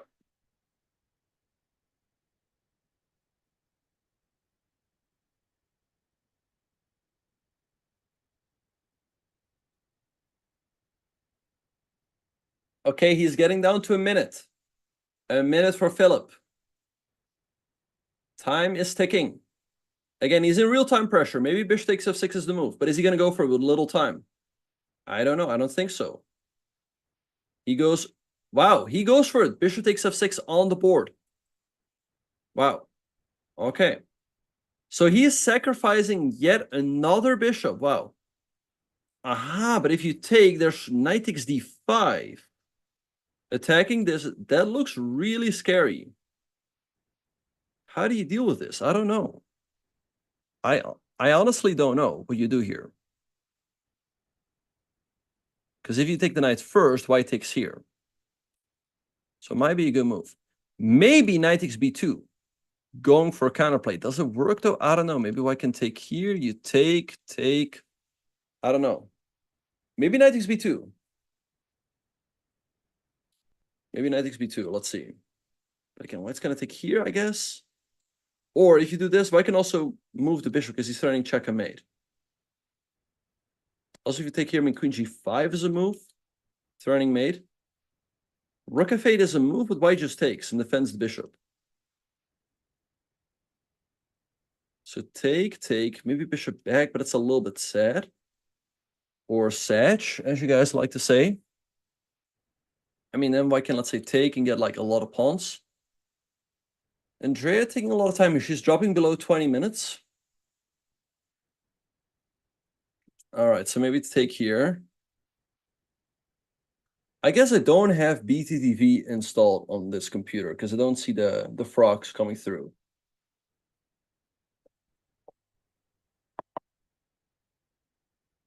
All right. So let's see. So knight takes b2, maybe knight takes d5. I mean, he is down to a minute. If you can throw him off here, you definitely have a chance. But I don't know. He spent some time. The sacrifice looks correct. Let's see what Alexander is going to do. She's got 26 minutes. In the meantime, Andrea moved. She played queen to g5. Okay. Attacking the queen. But I guess white's just going to go here. Defend the rook and attack this. And then I wonder what she has in mind. Because then the d6 pawn is actually hanging. Maybe queen back, but I don't know. Anyway, in the meantime, Dominic is already reaching for the rook. Sure, he's going to play it.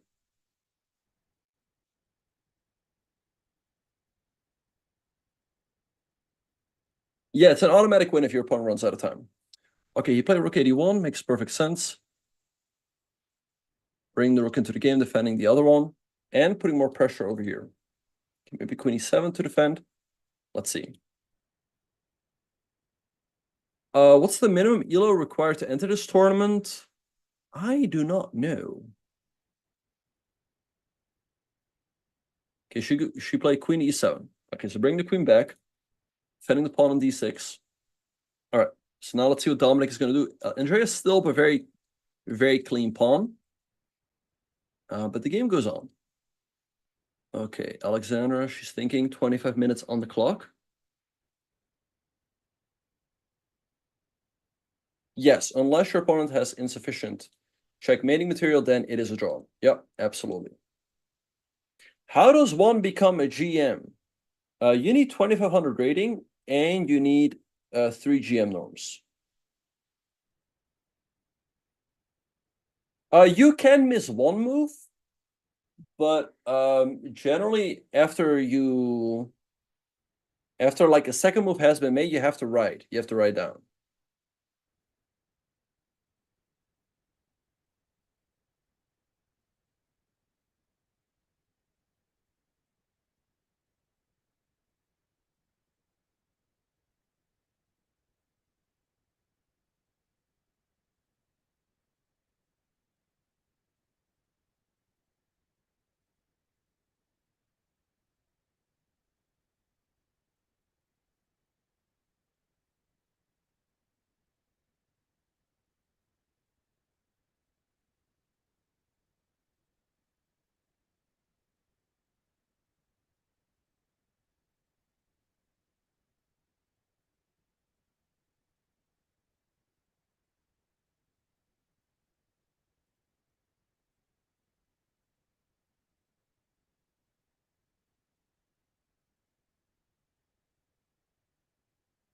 Anyway, let's see what's going on. Alexander is thinking. She's down to 23 minutes. The guy on the left is probably 18, 17 years old. What's the time control? They have 90 minutes for the first 40 moves, plus a 30-second increment, and they will get an additional half an hour after move 40. What happens when you put your piece between two squares? I don't know, but you can't do that. You have to put the piece on clearly on one square.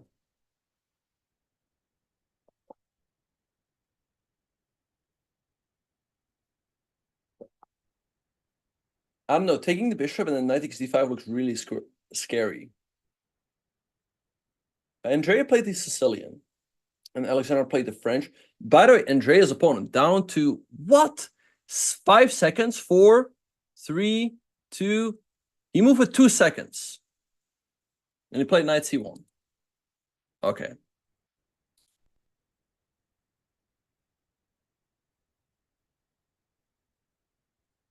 Anyway.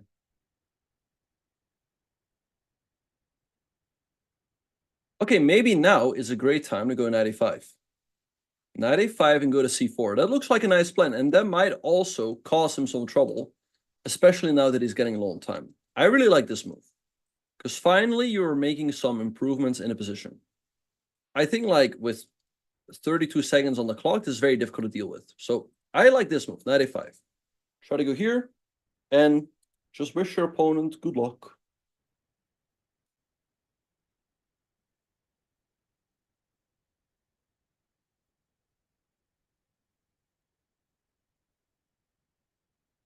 They are allowed because Andrea's opponent is 12. Alexander definitely still has a chance, especially given the fact their opponent is down to a minute. But not easy.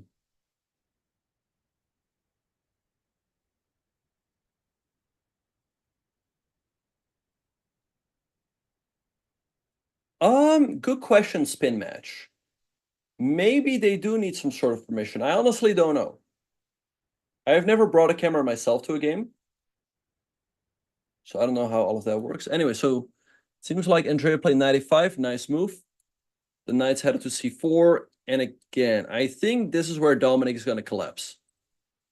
Black's got a very easy plan, knight c4, and I don't see how you stop it without blundering.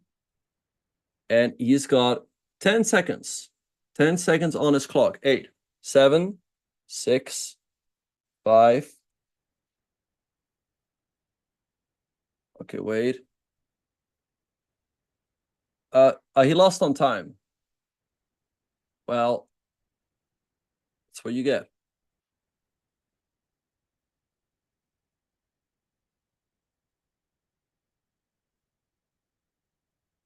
And I think Andrea is pointing out, like, yeah, you lost on time. And he's like, no, but I made a move.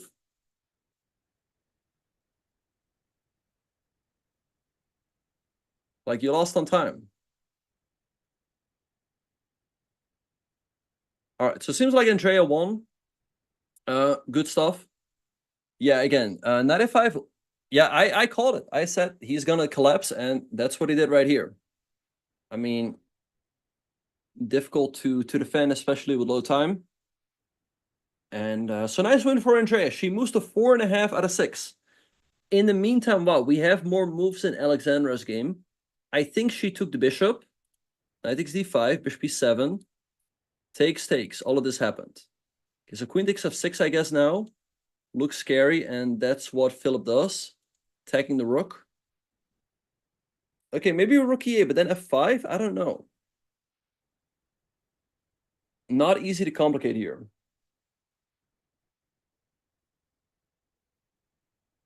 Yeah, all of that is on the board. And Philip, again, he's playing faster, building up some time.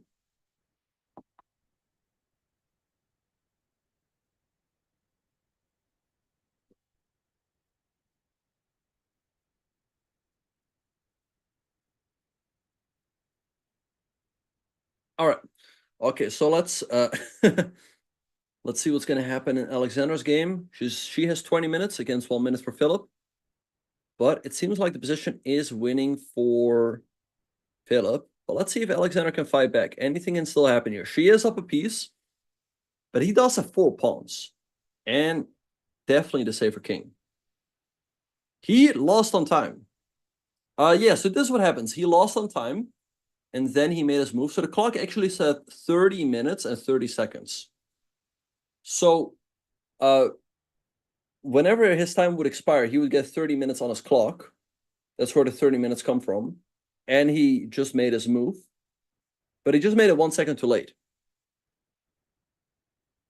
So the 30 minutes you guys saw is the extra time you get for the second time control. But he did not make the 40 moves. He did not make the 40 moves. So that is why he lost on time. Does that make sense to everyone?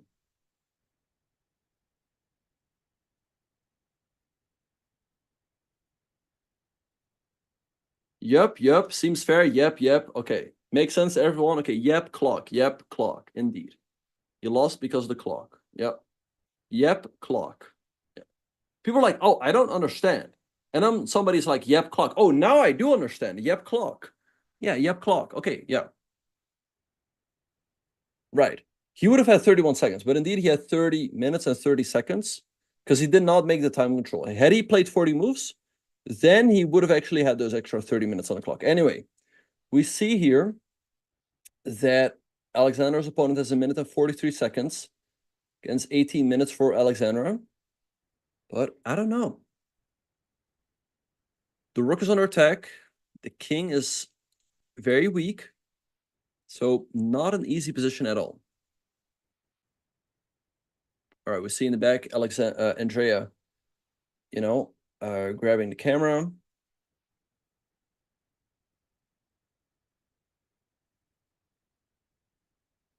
Okay, so let's see what's going to happen.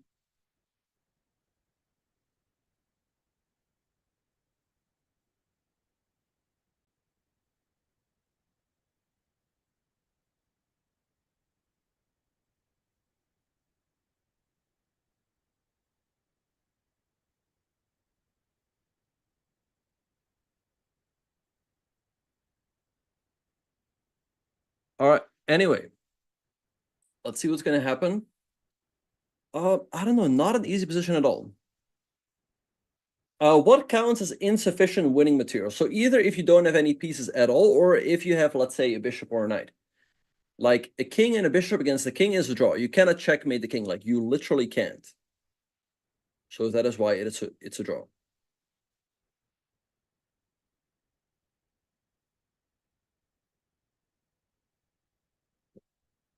Yeah, so Andreas' opponent lost on time, but he was already in a bad position. So nice win for her. All right. Let's see. Maybe like rook e8, attacking the pawn over here. She goes queen c7 to defend the rook. Okay. But I think now there's rook d7. Rook d7, take. Rook e7, attacking the queen and threatening mate. I think rook d7, unfortunately, is GG. And I think he's reaching for the rook.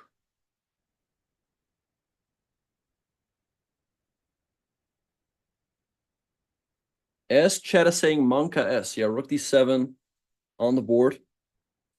I think that's it. Again, if you take, white takes, take, and then rook e7. Unfortunately, there's no queen e2 as the square is covered. So yeah, take, rook e7. Attacking the queen, threatening mate over here and here. And after queen g4, then there's a check and checkmate. So I don't see what you do here. And yeah, I think the fact that Alexander took a little while to write down the move might tell quite a bit, in the sense that she might have been a little stunned by the move rook to d7. Rook f8 is a move, but I mean queen to c7 is yeah.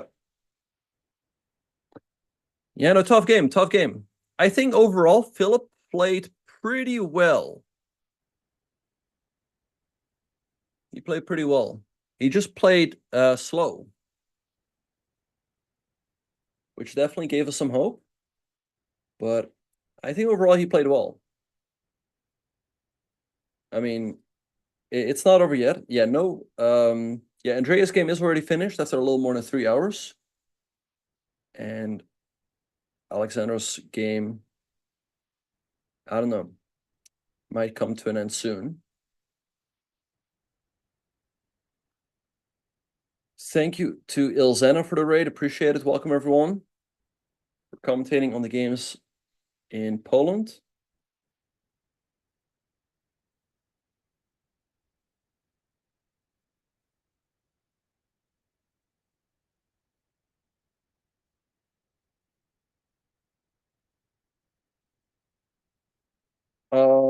Somebody is saying in the YouTube chat, seems like Benjamin hates Twitch memes. I don't hate Twitch memes. I've been rolling with the memes. How can you say I hate the Twitch memes? I don't. I'm a Twitch streamer myself. I don't hate you guys.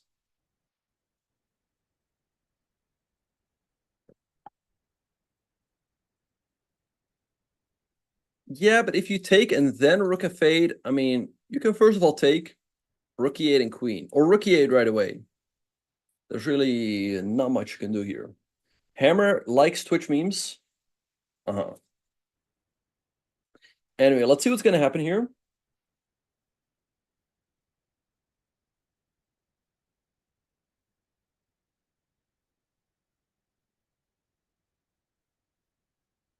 Yeah, no, 143 is still a lot of time, especially given the fact that there's the 30-second increment. So yeah, I don't know what you do here.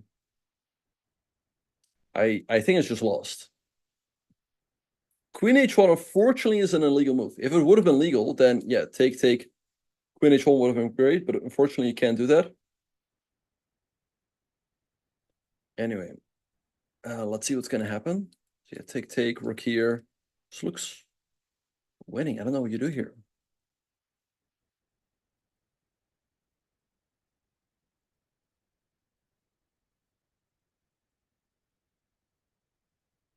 Somebody's asking in the YouTube chat, how do I feel about Indian players? They have some great prodigies, especially with Arjun, Prag, Gukesh. So the future is definitely very, very bright for India. Yeah.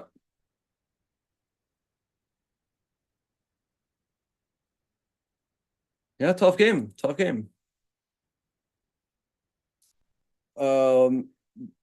There's no Gukesh issue, right? I mean, yeah, I mean, at this point, I don't know if you can call Gukesh a prodigy. I mean, he's challenging for the World Championship, yeah. Queen c6, I mean, it's a little trap. If you take the rook, there's checkmate over here. But yeah, white's just gonna take the queen. And then she's checked in here. Oh, hello, how's it going? Congrats on winning. Is now a good time for an interview or should I wait? Let's see. Okay, we How's can maybe Alex? have a look at the. She's losing. We can maybe have a look. I think the game is about to Oh finish. shit. Oh, okay. Yeah. I will come later. I don't want to interrupt. But it's Actually, really I'll just wait no. But there's patiently. It's checkmate in 2 now. It's Oh, checkmate in God. 2. Oh, Queen that's of rough. 7. So it's really Okay. about to end I'm just right gonna- here. Queen. Yeah, I'm gonna just hi chat. Yeah. Damn. So yeah, and Alexander just resigned. All right. So as you guys could hear, Andrea's I'll here. put my camera on. I don't want to Mhm. take away from Alex's moment, but I mean, okay, this guy was really strong. He was completely undefeated. I'm assuming it was just a really tough match. What happened?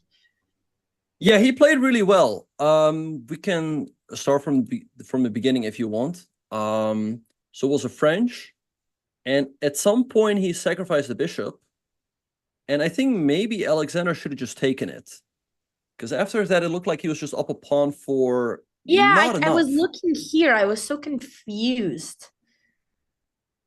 But it was, and sorry, go ahead. Oh no, yeah, like I said, I think she should have just taken the bishop, because after Oh, that, I mean, she definitely still had chances, but just felt like she never had quite enough for the pawn. I see. Well, Yeah. that's a shame. But guess what, chat? We finally beat a kid. Let's go. Today, I broke the streak. I'm just Yeah. saying. Just saying. No, great stuff. Yeah, I just had to, I've been holding it in patiently. Like, I'm not gonna lie. Okay, I did feel really terrible when he flagged, but at the same time, I was so happy, and it just felt like sweet, sweet revenge from all the kids who have traumatized me over the years, the weeks. I usually feel pretty good when my opponent flags. It's like, oh, you know, you already had a great position, but then the win is in the back. Yeah. And it was confusing. But the thing is, uh-huh. Oh no, sorry, go ahead. It was confusing. Why? It was confusing because the clock added 30 minutes when he flagged, but we both knew it was move 20 and he wasn't getting extra time. But I didn't want to be like, haha, you lose. So then we just like awkwardly looked at each other, and like he speaks Polish, doesn't speak English. So like I just kept looking at him, and I was like, I don't know, like I don't want to be the one to kid me like you just lost. So I was just like waiting, and I'm like, and I look confused, and then he finally goes, "You won." And then I'm like, "I'm sorry." And then I shake his hand. But the poor kid in the entire game, I hate playing with kids because they keep looking at me. And he's always like, I don't understand. This kid, usually kids don't really look at the board very long, but then usually they redeem themselves in the blitz. But the kid just kept like the entire time, like giving me weird eye contact. So that's why I didn't spend a lot of time at the board. And honestly, I really don't like playing against kids. I don't want to play against kids anymore. I think nobody really enjoys playing against kids because there's like not much to gain. Because like if you win, like, oh, you beat a kid, and like if you lose, oh, you lost against a kid, like then everyone is making fun of you. So I think you're not alone with that. But yeah, I think you played a really good game. So do you want to tell the viewers about it? Yeah, I'll just keep ranting about kids for a minute, and then we can look at the chess. Chat said he thinks he has a crush. The first round, there was like, I swear to God, this 8-year-old boy sitting next to me, chat, and the entire game, the kid is just staring me down. I'm like, I'm a grown woman. I don't want to play chess versus kids anymore. What? Anyways, you have to beat the kids to play with the big boys. So hopefully tomorrow I get a juicy 2000 who's above the age of 18. That'd be nice. But I have a very good short idea after this. I'm gonna make a TikTok about point of view or playing chess versus kids because I've had it. And the worst thing too is their buddies are always coming too. And then you have a bunch of their 8-year-old buddies coming and checking in throughout the game.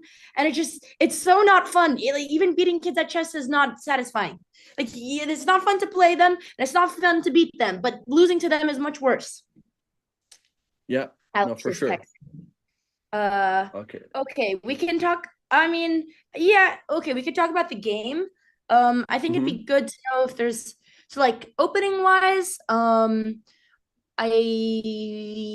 this was my first, I was trying to fix because I think he prepped for when I played versus the delayed Alapin in my last tournament, and I went knight e7 instead of knight f6.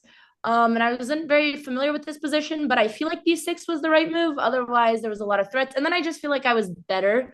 But yeah, let me know if you have any notes. Oh, because I guess normally you guys have Hammer, and Hammer is also like your coach. I'm just a commentator here. No, Hammer is just my sister's favorite coach. I'm just the second child. He doesn't coach me. Alex Benzea does. I'm not good enough for Hammer yet. Yeah. Right. No, but I think overall you played pretty well. Because maybe bishop b4 is slightly unusual, bring the bishop out that early, because often you'll have to give it up. Oh, that was my prep. That was my prep. This was still your preparation. Okay, nice. Yeah. Right. Yeah, I need to go over the theory. Right, but I thought definitely around like h3 was just way too slow by him, and after this, I think you just had a very comfortable advantage. Yeah, what I think was before after h3, I was like, okay, today is finally the day I beat a kid. But the interesting thing I was more worried about. Oh, like he did go bishop g5 later. I'm thinking, can you go one move back? Oh, yeah, or here too.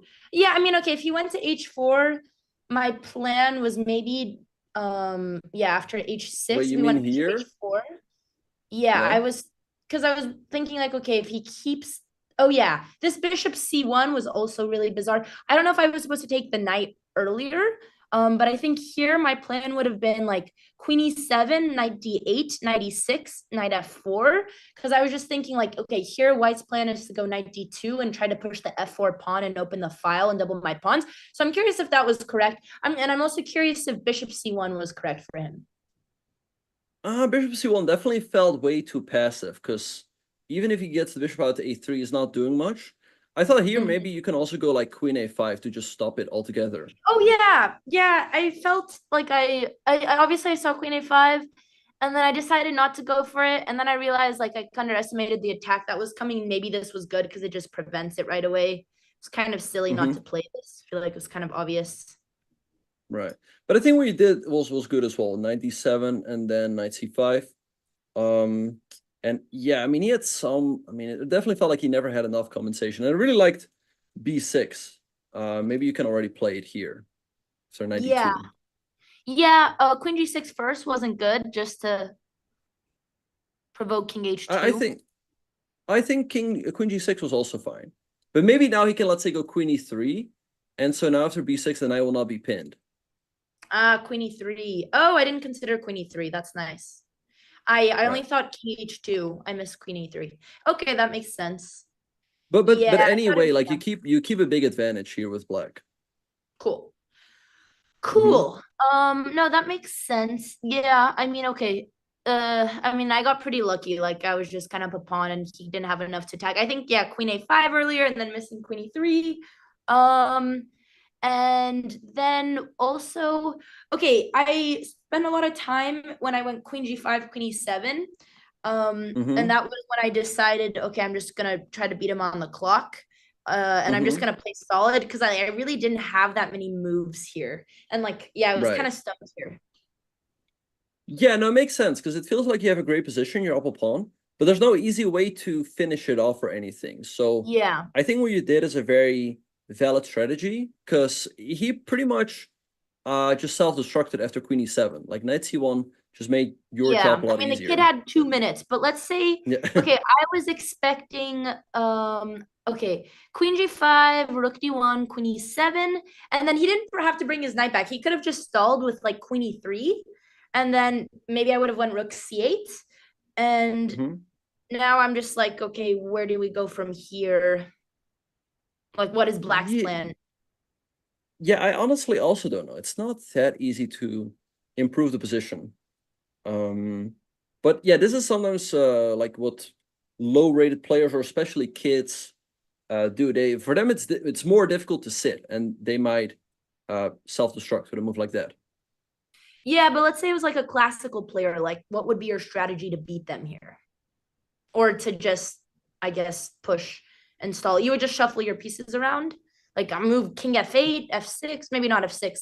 Like, what type of moves would you make? Maybe like knight a4 the right moment to target this pawn over here. Or maybe like try to... Oh, doesn't that lose a pawn? Oh yeah, no, it does. Yeah, knight a4 hangs the pawn on d6. That's not good. It's okay. Chess is hard. Forget about it. Yeah. I won. That's all that matters. It's okay. Exactly. That's enough chess. Anyways, well, chat, I wanted to tell him, I wanted to be like, I also flagged IRL before versus a kid, but I don't think he understood me. But I wanted to tell him that, but that's okay. Oh my God. Make him feel better, yeah? Well, Alex? Wait. Yeah, both of you guys are on 4.5 out of 5. Are we tied?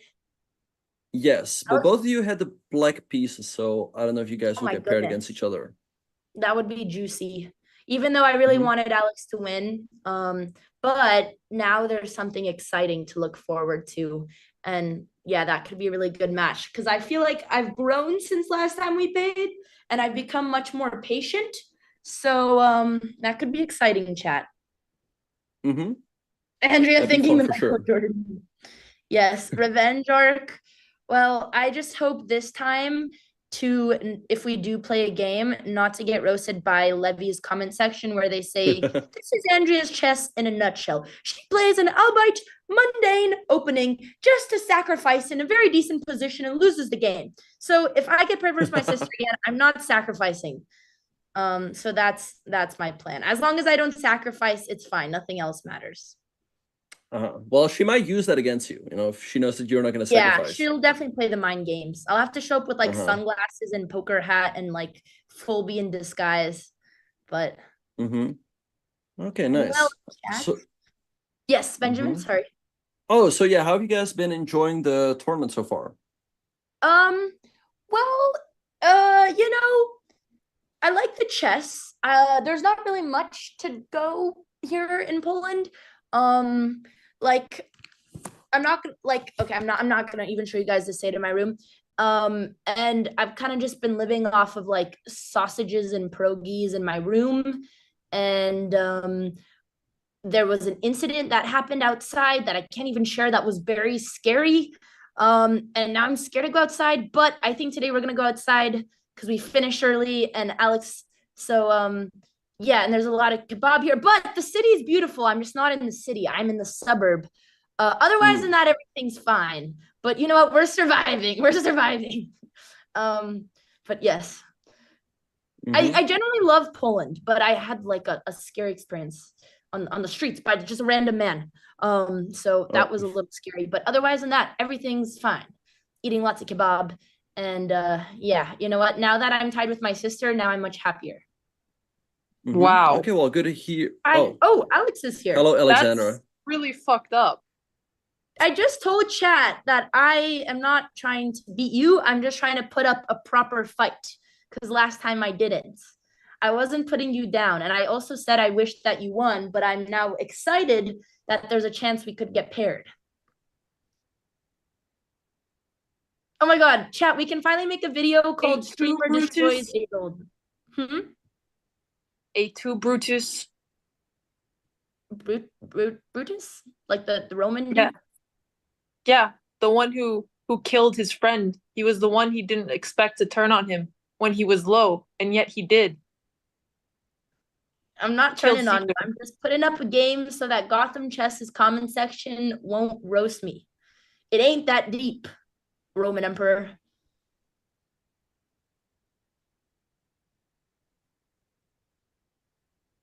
I'm sad. Well, let's go on a walk, sister. It happens. Will you still go on a walk with me? Well, it hasn't happened the last 19 games. It was about to, if I had not lost, it would have been 20 games, no losses. He sacked, and the one time you don't take it. Did I teach you anything? I died for nothing, sister. I sacrificed so that you could live, and the one time someone sacks, you don't take it. Maybe I'm Brutus after all. Or you're Brutus. I don't actually know how the story goes. I don't think Brutus turned on Caesar. He was one of his good friends, and people turned on Caesar, but Caesar never expected his close friend to do it. I see. Well, good thing we're family, not friends. Because we're best friends. Oh, his son? It was his adopted son? Yeah, they were family, just like you're my adopted daughter. True. Et tu? Oui. Well, I'm just sad, so I have nothing to say. Well, let's go on a nice walk. Yeah? Yeah, sorry about the loss. I mean, it happens. But I felt like for the I all of a sudden I got stuck in this fight between these two sisters. I don't know what to say. But I guess he played well. Did you consider accepting the bishop sacrifice? Because I guess that was the critical moment of the game. I did. I was looking at it the entire time, and I just thought it was really bad because I would lose d5 as well. Yeah, it looks very scary. Yeah, because he takes, and then all of a sudden, but maybe you can include knight c4 or something first. I don't know. I mean, I can you show me what line you thought was? I just couldn't find any lines that were good after that, and I looked at knight c4 first. I looked at taking. Yeah, maybe knight c4 first is clever because if he goes to d3. No, but I assume he just goes queen e1, and then what? And then I guess you take. and he takes, and then maybe like here, take with bishop, or then. I mean, it looks scary, but I guess this might be better than the game. D5 also. I thought this looked worse, but I could obviously be wrong. Yeah, no, I'm not blaming you. Yeah, it looks really scary over the board. Yeah, because he gets 3 pawns, and also he gets a strong e pawn. So it happens. But I was just wondering. I see you guys have been playing a lot of chess. Like, have you guys found any new motivation, any new goals? What is the why have you guys been playing so much lately again? Well, I want. Go ahead, Andrea. No, it's okay. You first. No, you start. No, it's okay. I don't know if I want to share my goal. No, go ahead. Go ahead. I forgot what it was, actually. I don't remember my goal, but I just will say it could perhaps happen in a future tournament in potentially a country that starts with P, but there's lots of them, so who knows? I don't know. What? Nothing. What's your goal, sister? Well, I wanted to never lose a chess game again and win a 3rd tournament in a row, but the dream is dead and there's nothing to live for, so I don't know anymore. Oh my god.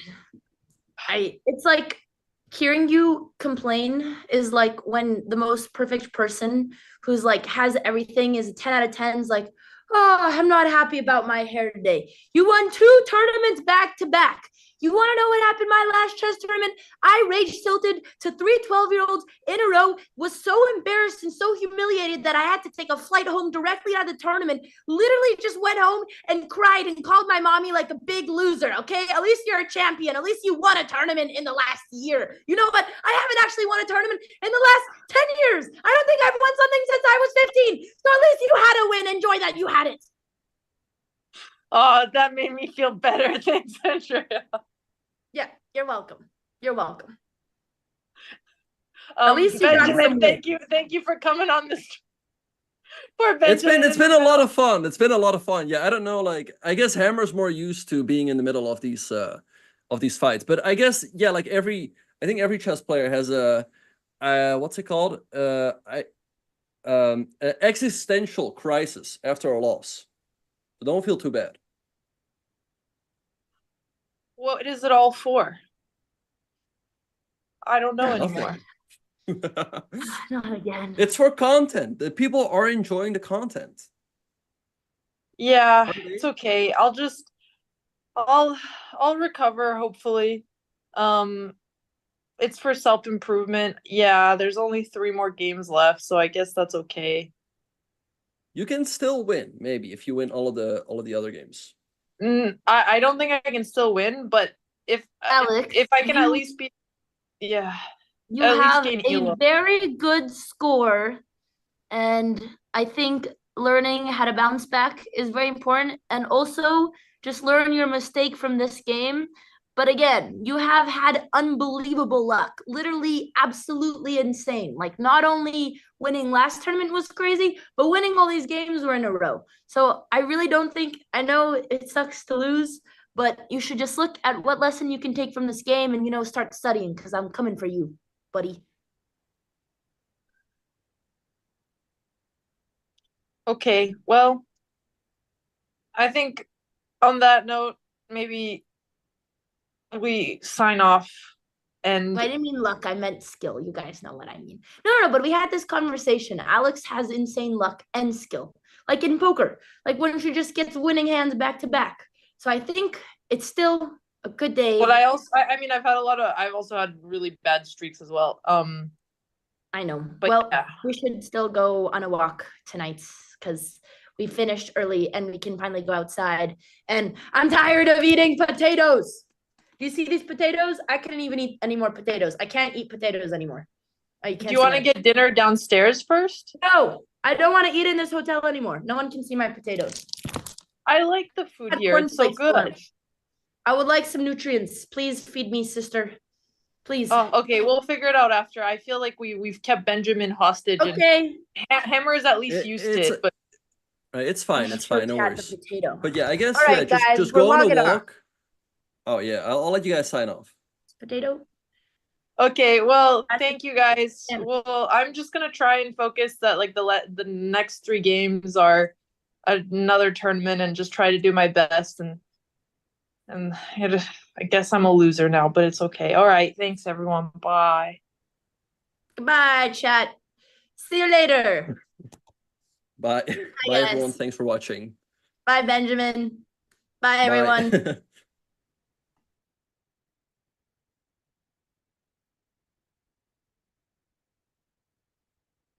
All right, bye everyone. Thanks for watching. I guess we're just gonna wrap up. I thought they were gonna have the last words, but I guess yeah. Well, thanks everyone for watching. Hope all of you guys enjoy watching. We're gonna raid Nemo, so make sure to tune in tomorrow. I don't know who's gonna be commentating, but I guess same time, same place. And yeah, I'm sure they'll bounce back. See you guys.